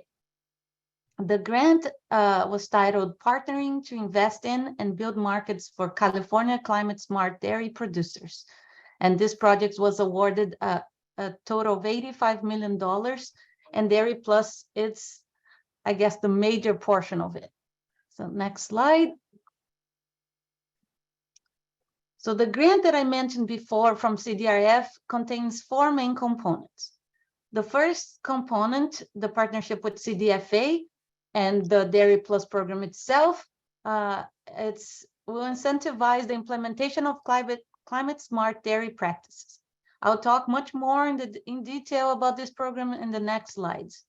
The second is a partnership with the University of California And that will happen the measurement, quantification, and verification of carbon, greenhouse gases, and nitrogen benefits resulting from the incentivized practices that are occurring on the first component. The third one is a super important one, which is the outreach and education portion, which is going to be done by the UC Cooperative Extension, and the California Dairy Quality Assurance Program, the CDQAP.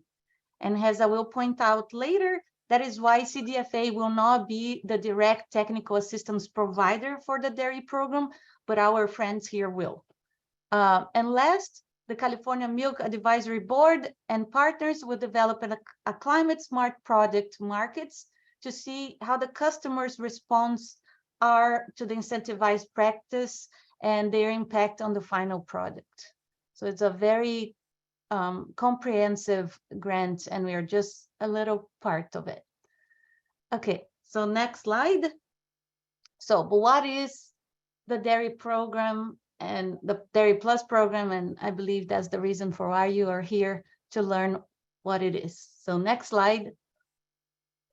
So the Dairy Plus program is a program that will award competitive grants to California dairy farms, so dairy farms only, for the implementation of advanced manure management practices. And that means that they need to address both methane emissions and nutrient surplus. Both.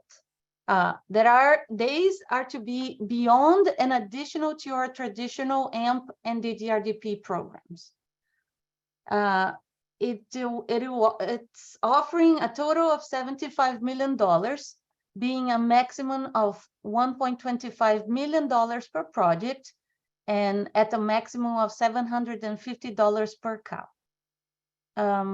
As part of the USDA and CDFA priorities, this program will carve out at least 10% of its total funds, so approximately $7.5 million, to small and historically underserved producers throughout the program lifetime. This program builds on AMP and DDRDP. So what that means is new applicants for AMP and DDRDP and those past recipients for AMP and DDRDP would successfully complete and close out projects, that's very important to say, are eligible to apply. Other than that, the grant can only go to a producer, to a person, and it cannot be awarded to an entity such as a LLC or so. And also, since this is federal money, it cannot go to a producer that does not have American citizenship. Cannot be a foreigner person or entity. Once awarded, the producer has 24 months to complete the awarded project, and the producers will be paid on a reimbursement basis. So proof of expenditure, proof of matching fund, if necessary, receipts, invoices for reimbursement will be required. And the program contains other requirements and conditions, but for the sake of time, these are the main ones that I like to have gone with you. And I please beg you to look at the request for grant application for this program. And that's important because a lot of the requirements that you are used to hear from AMP and DDRDP, those are state requirements. And since this program is funded through the federal funding of federal money, it may have new requirements that we all are not still used to it. So please take a look at the RGA for more details. Okay, next slide. So before I start talking about the practices for AMP and DDRDP Dairy Plus projects, I wanted to point out that although some practices in the DDRDP on the Dairy Plus program exist or are already incentivized by AMP in particular, this does not mean that an applicant is able to double request the same practice for both programs in order to cover the necessary costs. So these programs are very interconnected, but at the same time, they are completely different. And so that said, an applicant must propose two different systems if they are applying for a new 2023 AMP or DDRDP, and in addition to Dairy Plus, or in case they already had received an AMP and a DDRDP in the past and have a completed project. So just keep in mind. So for example, very easy example, it's, for example, you had a weeping wall that you are going to propose to AMP this year, or you have in the past. You cannot again propose the same weeping wall for Dairy Plus. That won't be allowed. You need to choose another practice. It needs to be a comprehensive project, not an extension of each other directly. So now coming back to what are the eligible practices, to those that are interested in Dairy Plus, we have some practices this year, and we are hoping to expand this list in the future. But right now we have vermifiltration, which must be implemented in conjunction with the existing or a new mechanical separator. You can apply for a weeping wall, and that must have a minimum of 2 cells, such as is required on the benefits calculator tool for AMP. You can have an advanced solid liquid separation assisted by flocculants and or bead filters. And also you must have an existing or a new primary mechanical separator before this practice. And so those were the 3 primary practices. On top of that, you can add another 2 secondary practices that can go with any of the proposed practices above. They cannot go by themselves, but they can accompany the other practices. So the secondary practices are the subsurface drip irrigation using liquid manure or aerated composting. And the types of compostings that you can propose are cited here below on the slide. Okay, I will move to the next. So eligible practice for the 2023 DDRDP, or for those that have a closed out and operational DDRDP project. So we have post-digester vermifiltration. So important to consider that they need to be after the anaerobic digestion of manure, and a post-digester advanced solid liquid separation assisted by flocculant and or bead filter. Also needs to happen before the anaerobic digestion system. Similar to the previous slide, in conjunction with the practices A and B cited here, you can also implement a subsurface drip irrigation as a secondary practice for using liquid manure digested.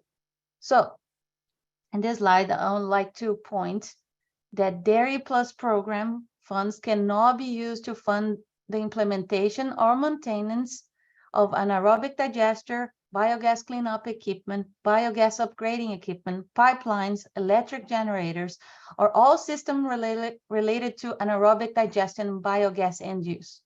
So please keep this in mind when you are preparing your budgets, and be as clear as you can on what you are asking of Dairy Plus program for reimbursement.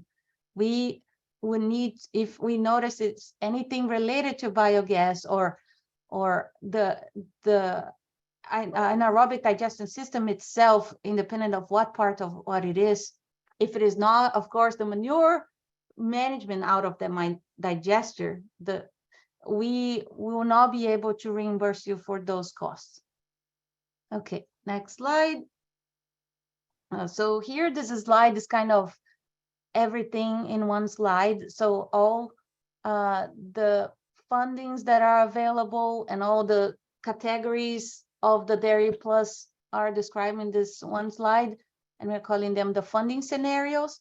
So once again, you can please go to the RGA to see them in details, but just very from above, the projects are, all of them can request up to $1.25 million, maximum of 750 per cow.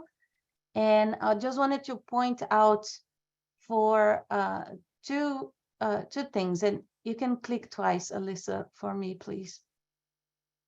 Okay, so for Dairy Plus for previous AMP and Dairy Plus for previous DDRDP, you are not able to receive a more state funding that you have already for these practices. So state funding, it's out of commission.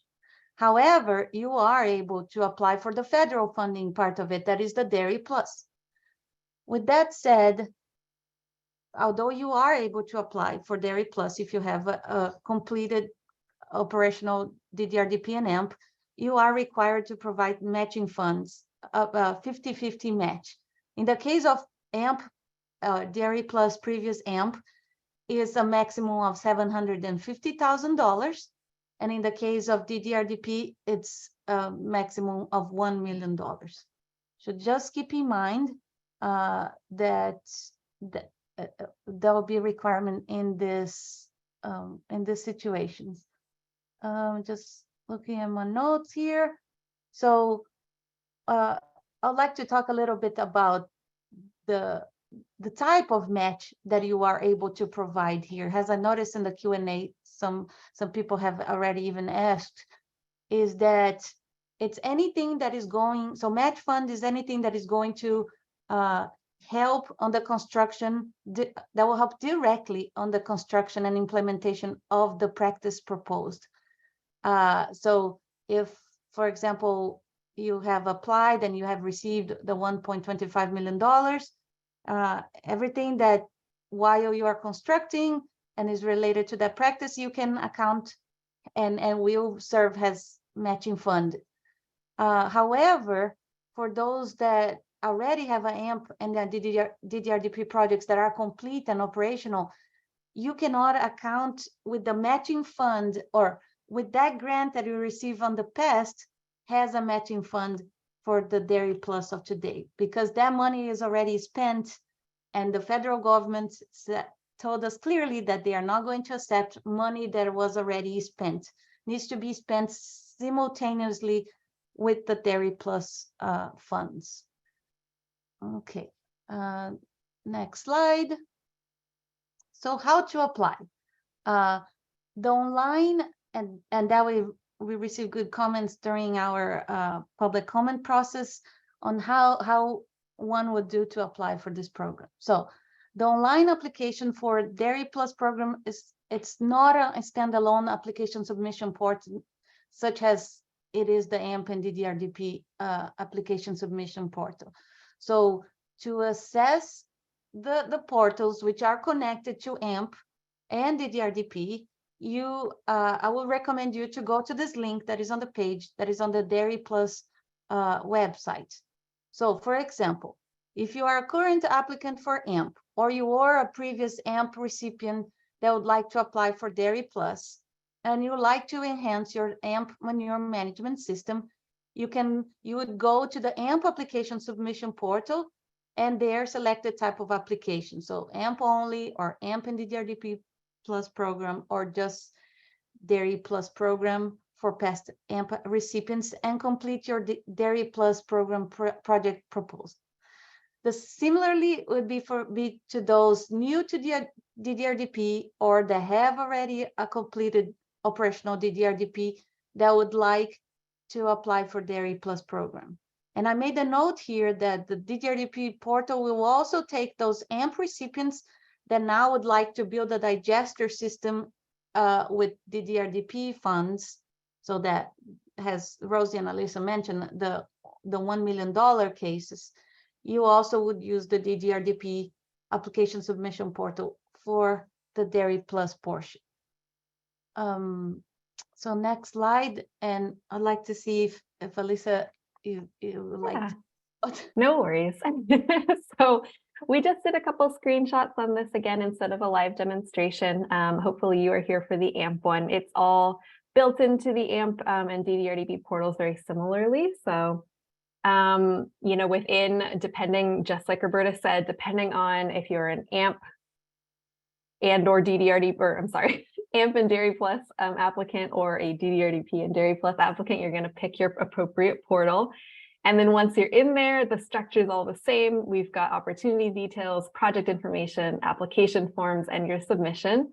And the main thing is going to be in that application category split.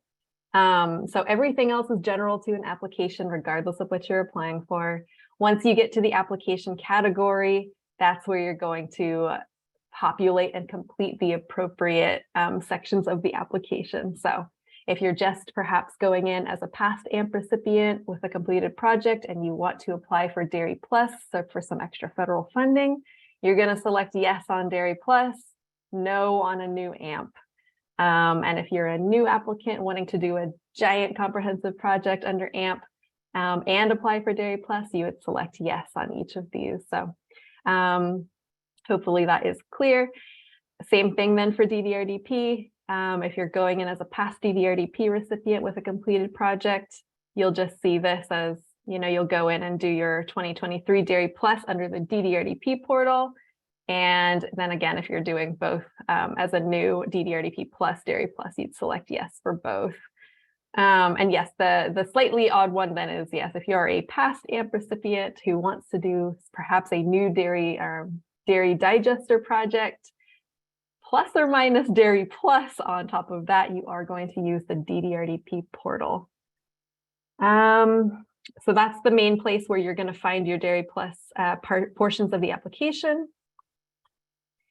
And just some additional screenshots. Again, when you select yes for Dairy Plus, it's going to pop out the questions that you'll need to answer.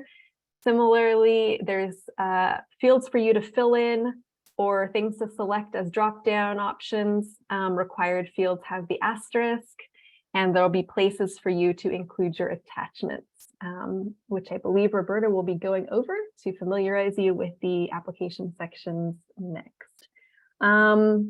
Again, all the same things apply once you're done with your project information and application form.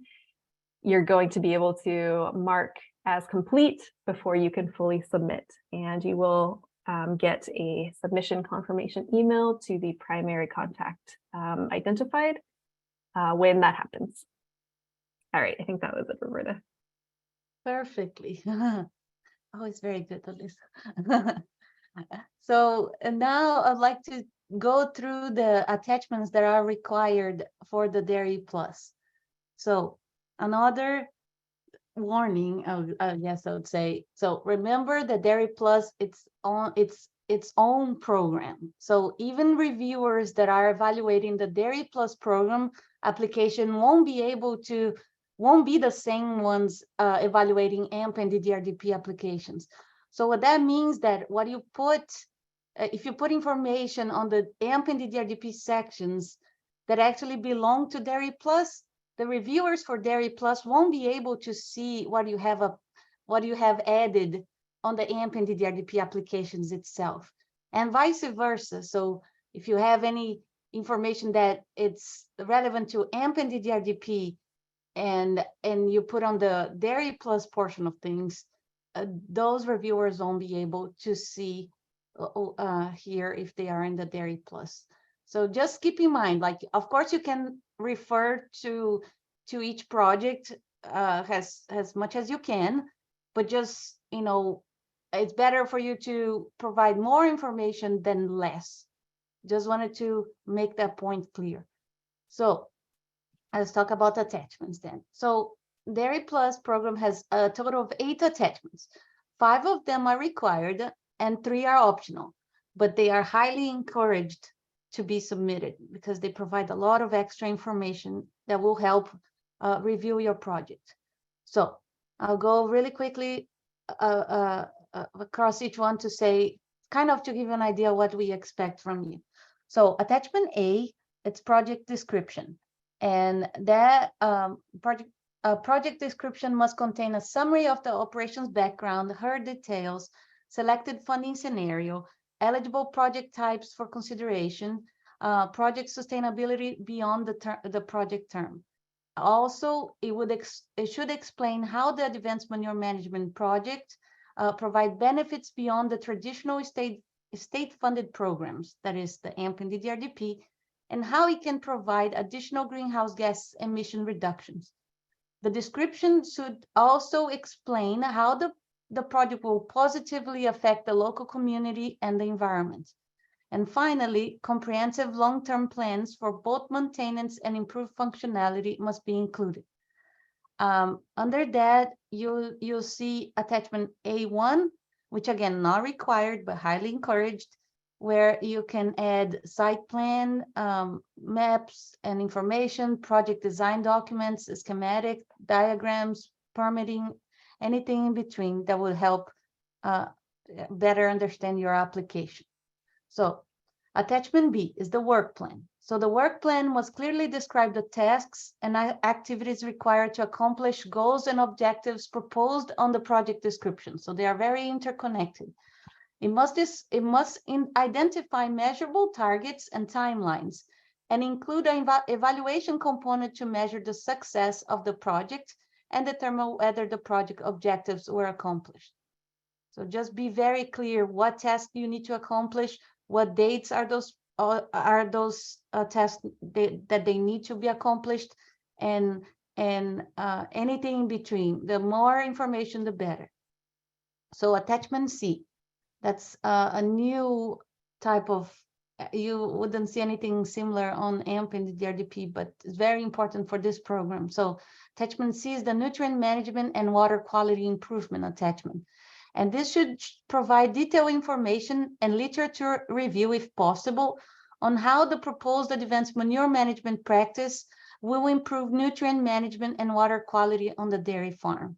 So applicants should describe the current nutrient management issues in the dairy operation, the importance of the proposed projects for reducing or mitigating excess of nutrients and pollutants to the groundwater and waterways, and any extra co-benefits provided by the proposed initiative.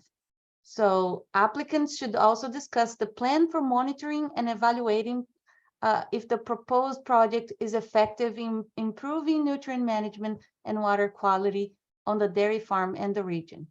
And so that is a very important attachment for us. Okay, next slide. Attachment D is the budget worksheet. So the budget should provide a clear accounting of costs, work hours, equipment associated with all activities that are necessary to complete the project. Applicants must identify the Dairy Plus program funds requested, the source and amount of matching fund, if required, and in-kind contribution, and state and federal funds, and anything that will be necessary to complete the project. If applicable, again, highly encouraged, attachment D1 to include bids, quotes, and any estimates that would help to support the budget cost. So applicants are really encouraged to obtain multiple estimates to ensure costs are reasonable and consistent with the market rate.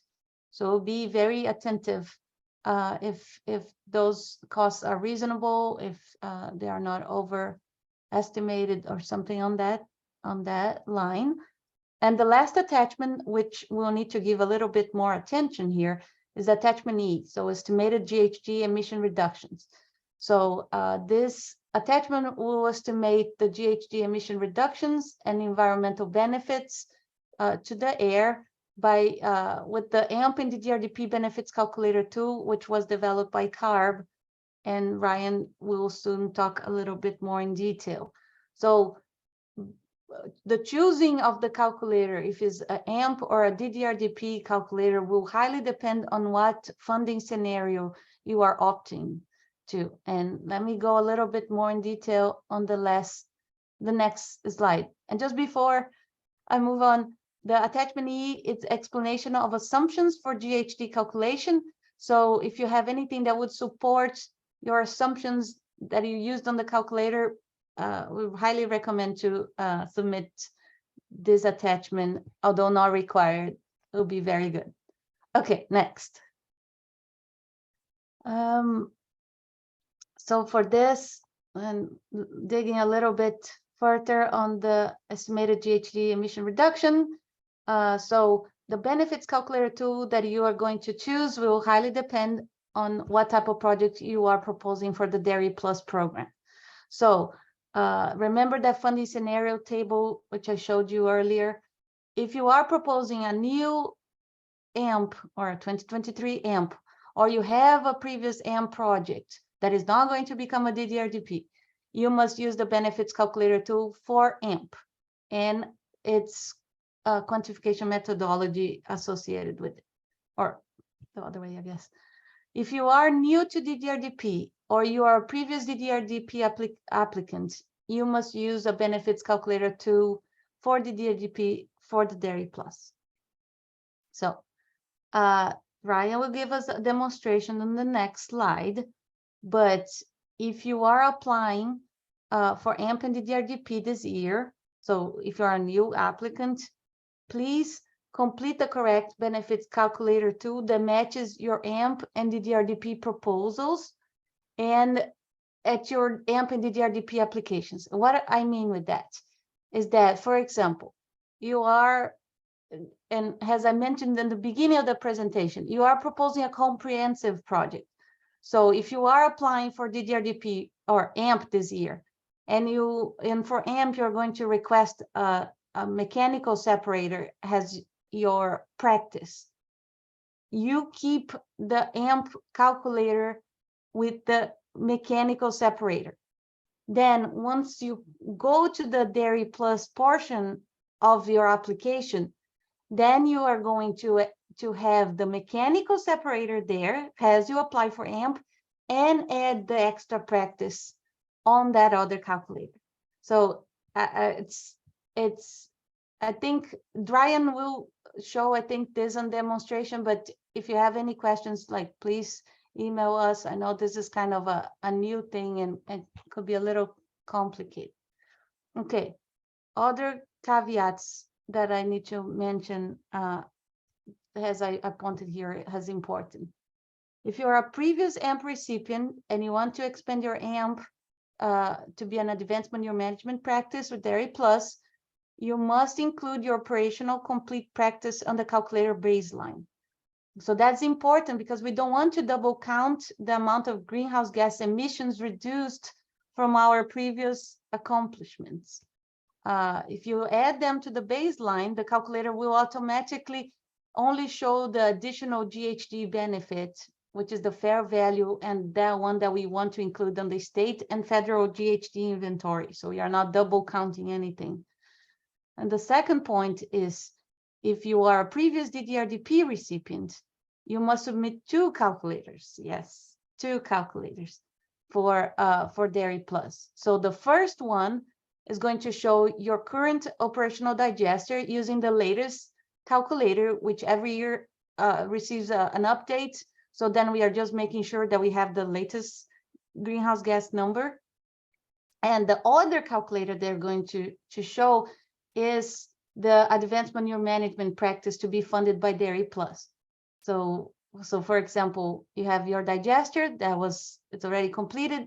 So to that second calculator, you're going to put your digester and the post-digestion vermifiltration, for example. So we can subtract one calculator from the other one and see the difference about your program. Little annoying, but I promise it's worth it. So the next slide, I will pass it to Ryan. Ryan, if you're ready. Yeah, and that is no better than Ryan to explain the calculator for us. All right, thank you. Mm-hmm.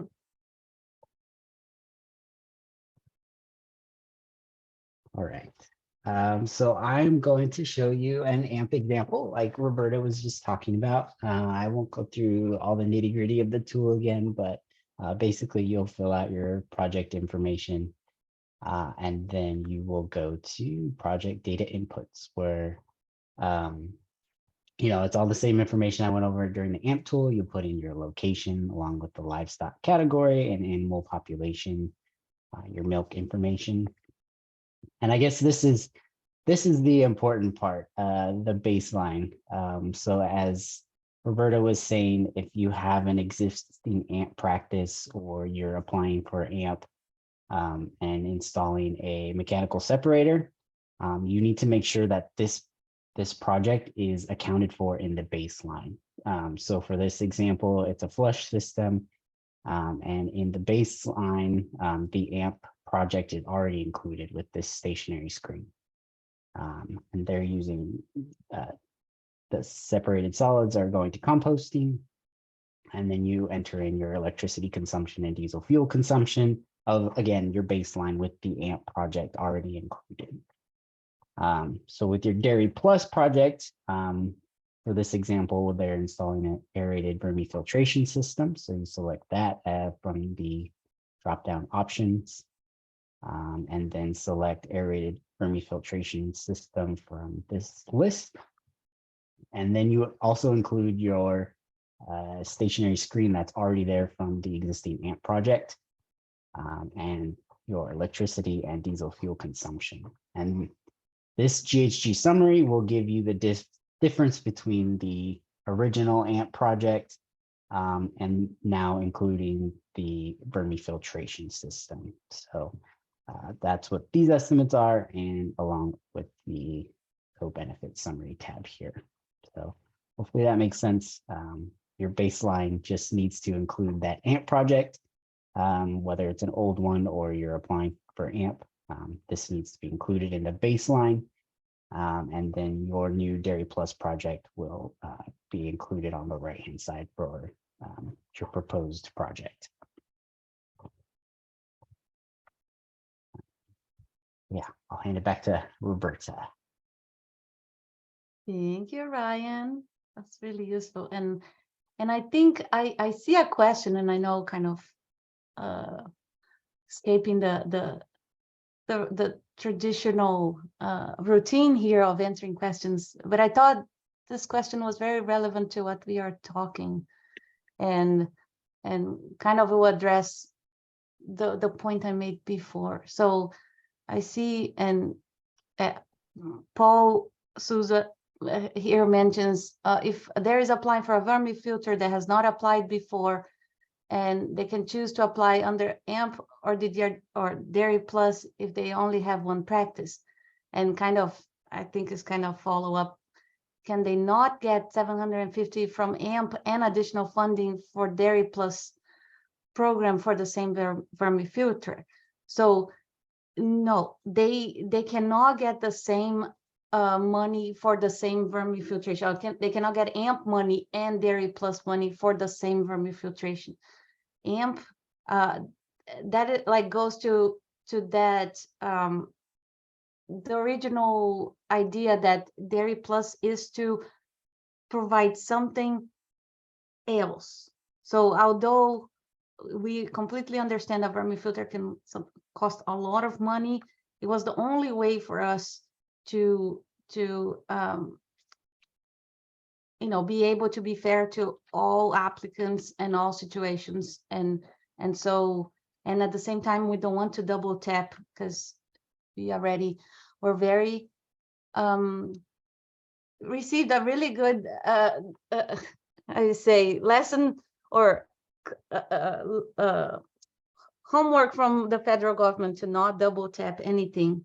And so yeah, that was our way to address that. So I would say AMP, one project, one practice, Dairy Plus, another practice, just to make sure you are successful when applying.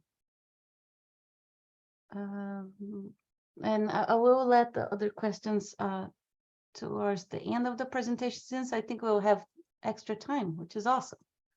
Okay, thank you, Ryan, again. And let's see, next slide. So I wanted to really quick, and sorry for the wordy slide already, but just wanted to write it all down. If you, since this is going to be posted and the recording is going to be posted, so you can read at your own pace after. So on this slide, it says that Dairy Plus has a very ambitious target to meet. And that is what really is driving us in terms of selecting the best applicants, and of course, accounting for location and status and so forth. However, we really cannot lose track of what we need to fund in terms of achieving the reduction of 450,000 metric tons of CO2 equivalent per year.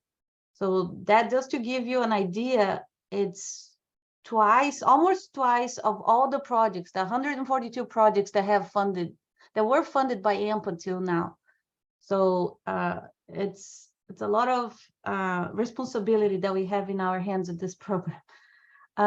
So we have other really important targets to meet here. It's just greenhouse gas is a very quantitative measurement that is that we need to meet.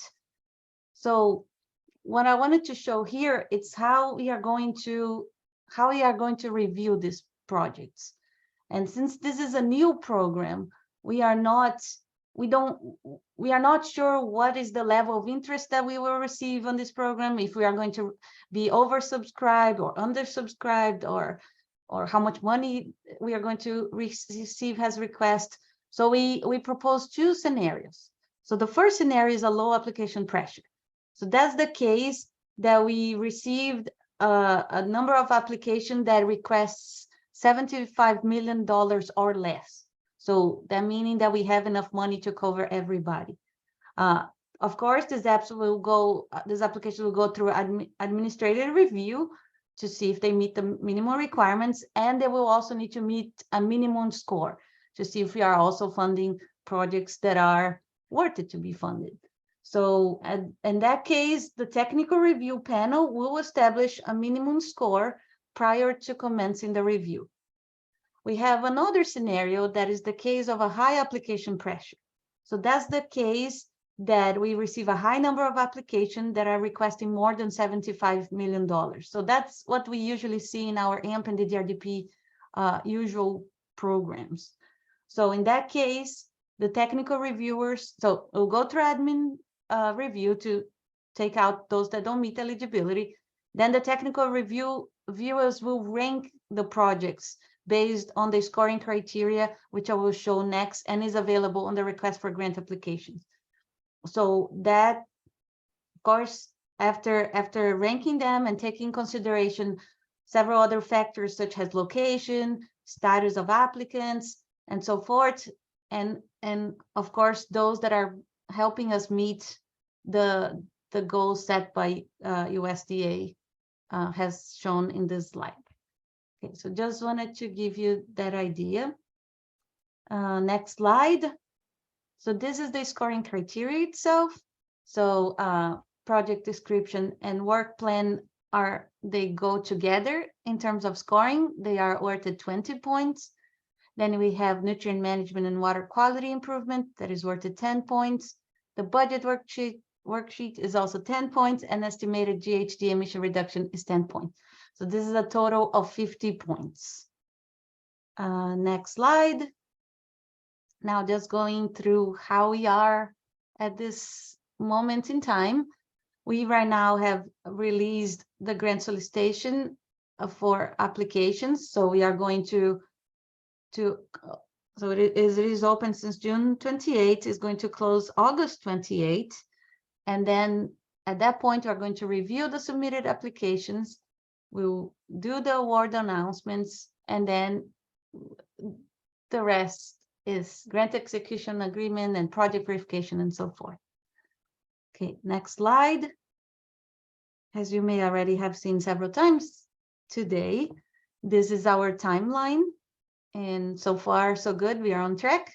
And one thing that I wanted to add more that is not available on the other timelines is the CDQAP CDRF workshop that is occurring on July 13, Thursday morning. And I put the link, if you would like, on the chat. So if you would like to register for that too. And I think that one will be really good because we'll talk about technologies as well that are available for the Dairy Plus. And you may be able to answer more of your questions there. Okay, next slide. So as I mentioned before, CDRF, which was very smart, applied also for assistance or outreach and extension for the whole USDA request. So because of that, CDFA is not going to be your direct assistance provider, but Denise Molinex from CDRF and CDQAP will be able to provide you assistance or indicate you to where you need to go or who you need to talk for further assistance. And here's her contact. It's also available in our web page if you are not able to save that information for some reason. And I also like to refer you to the CDRF website that has great resources as well, in addition to, of course, the CDFA website. Okay, next. Similarly to AMP and DDRDP, we'll have the Q&A or questions and answers rounds, and you are able to send us questions on this email, cdfa.ofi _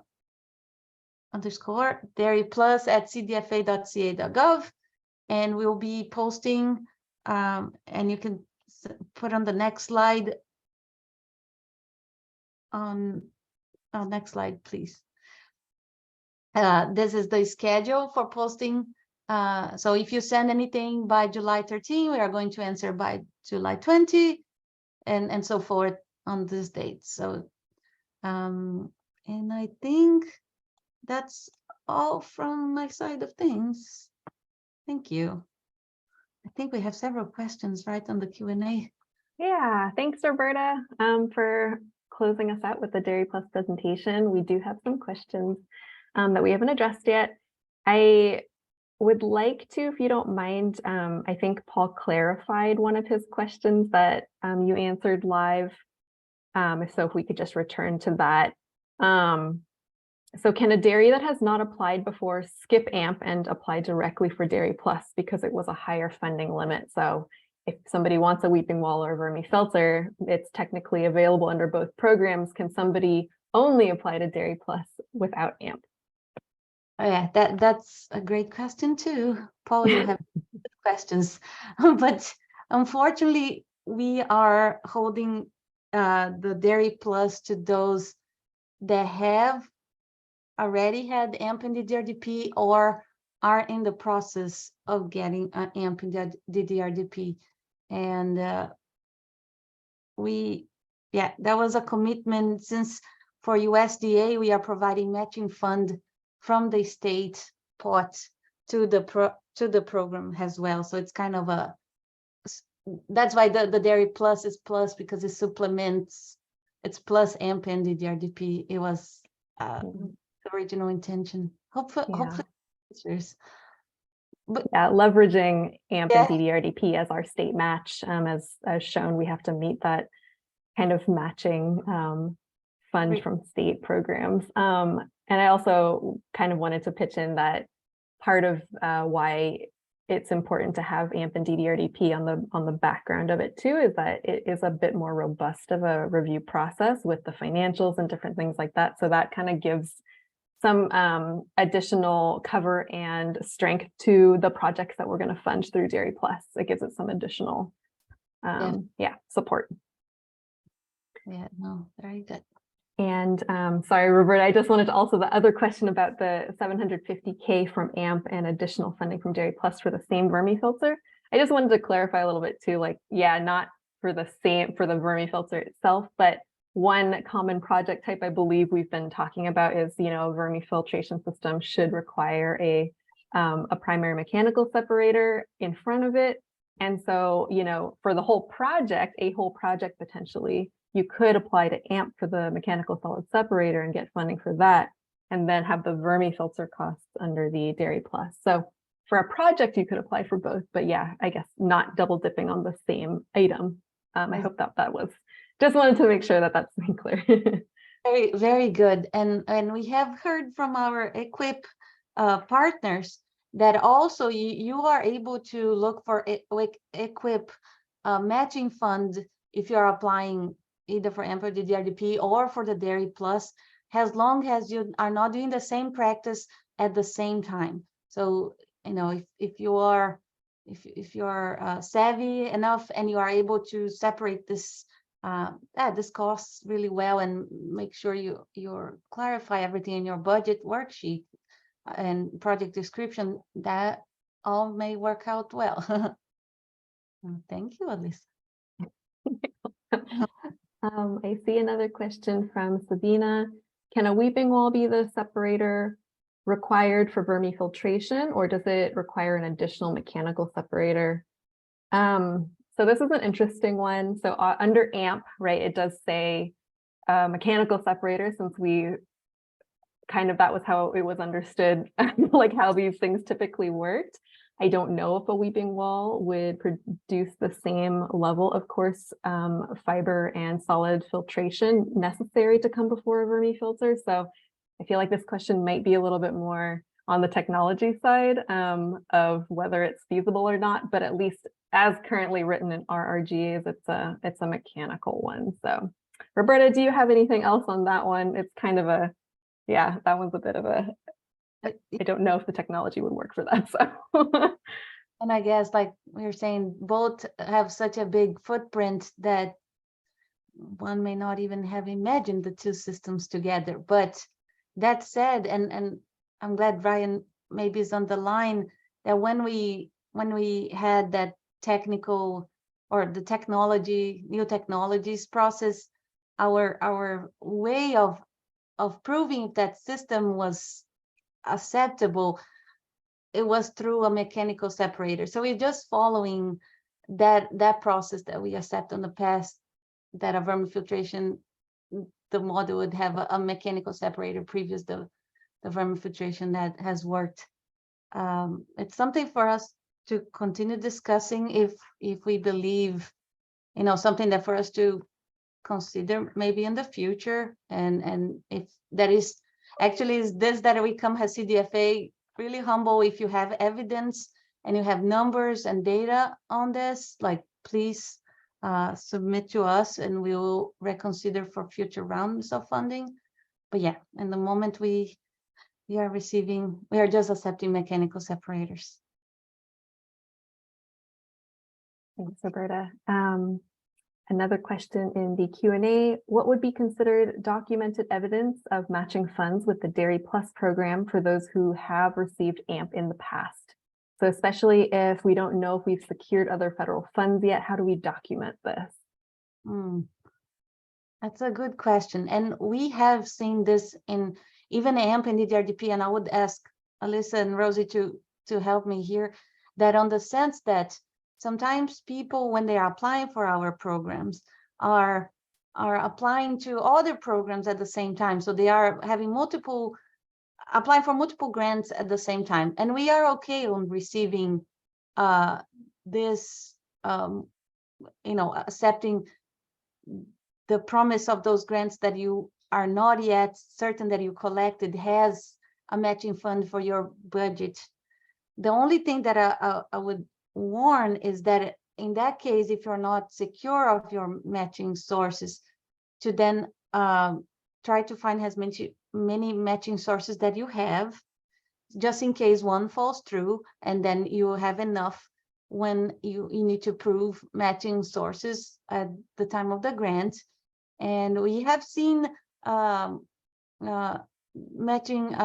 fund documentation such as, that is of course the easy ones that are like the loan, the bank loan agreement, that's, you know, if coming direct from the applicant, or that is agreement you and another company, for example, that would like to help fund the project, that's clearly saying we are going to contribute with this much and we are committed to this project. So that would serve for the purpose of securing matching funds for the time of the application.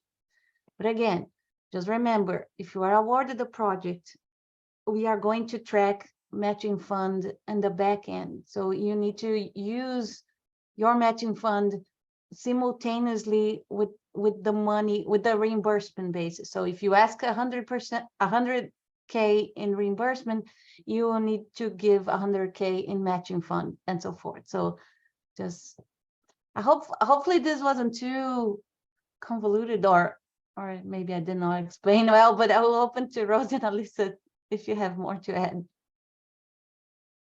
Yeah, not really. I don't see that much for AMP. I agree, like what you said, it would be good to document where you think the matching funds are going to come from. But yeah, the same kind of considerations of timeline and will it be there? There's, obviously there may not be a guarantee that that source comes through. So trying to describe and have as many sources as you can, I think would be good at time of application to just show that there is a likelihood of a very strong ability to provide those matching funds and have them show up in time for the project. We have something in the chat. Wall Fishman wants to see the scoring criteria slides on. Okay, let me scroll back. Yeah. This one? Yes. Okay. That's a very simple one. Sorry, And thanks. please add, like, for more details on each one of them and what is expected of the applicant to respond in each one of them. We try to do a good job on explaining at the appendix E, I believe, of the Dairy Plus request for grant application. That's let's see if Riley had a question in the chat. Yeah. If a dairy receives a grant from a private organization like non-government, are they ineligible?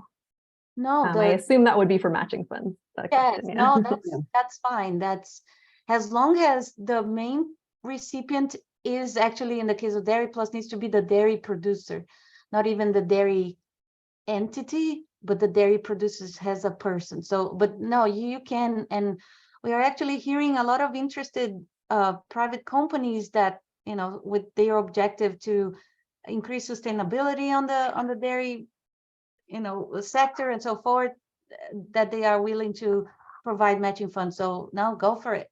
That's fine. Cool. And one more Q&A. Can the matching funds be spent before the start of the project to increase readiness? We discussed this with our admin staff a little bit earlier, and especially for these programs that require matching funds, anything that is spent prior to the grant term essentially wouldn't be counted towards the matching funds for the project. Like Roberta was saying, they often have to be spent simultaneously or like at the same time. So things incurred prior to the start of the agreement or the project can certainly help demonstrate project readiness for a project and may be described or noted perhaps in the application. But as far as counting as matching funds, they should not be spent before the project starts to be counted towards said project. Roberta, feel free to, if I didn't say that clearly enough. Yeah, no, and that's very it is. And yeah, definitely if match is required, please don't spend before. Yeah. We are not going to account that matching anything that you have expended before the grant agreement start date. It's not even the grant agreement signature, it's the start date of the grant agreement. And that's like, we have audits office and the state audits. That would be actually a very problematic thing if we accept before the start of the grant agreement. Okay, so there's nothing at the moment in the chat and the Q&A, and we are a few minutes over. So we'll maybe stick around a couple more minutes, but just wanted to thank you all for joining and sticking through the presentations and for your great questions and your interest. So we really appreciate it. I hope you thought this was useful. Okay, we will, again, feel free to email us if you have additional questions. Feel free to drop off if you need, but maybe Roberta, if you're okay with it, we can continue along and answer a few more, maybe until 3:35 or so. Okay, can we show proof of matching funds from the bank? Then once we get the other funds substitute, yes, you can do it. As long as you especially on the application that you're just demonstrating to the reviewers that you have a source of matching fund, you can substitute them once you have them solidify after the fact. but and we'll maybe ask you to provide us kind of update what we have in the file for you, but it's okay. And I think the next question is, can USDA equip fund be used as dairy plus match? Yes, so we were really happy when we heard, and Denise actually talked to them, and we learned that yes, equip will be able to be a matching fund for dairy plus match. The only thing that they said, please tell your applicants, is that you cannot have the same practice funded at the same time. So as long as they don't coincide, like maybe ask another component of the whole Dairy Plus project coming from Equip or something that is not on the budget for Dairy Plus, that would be okay.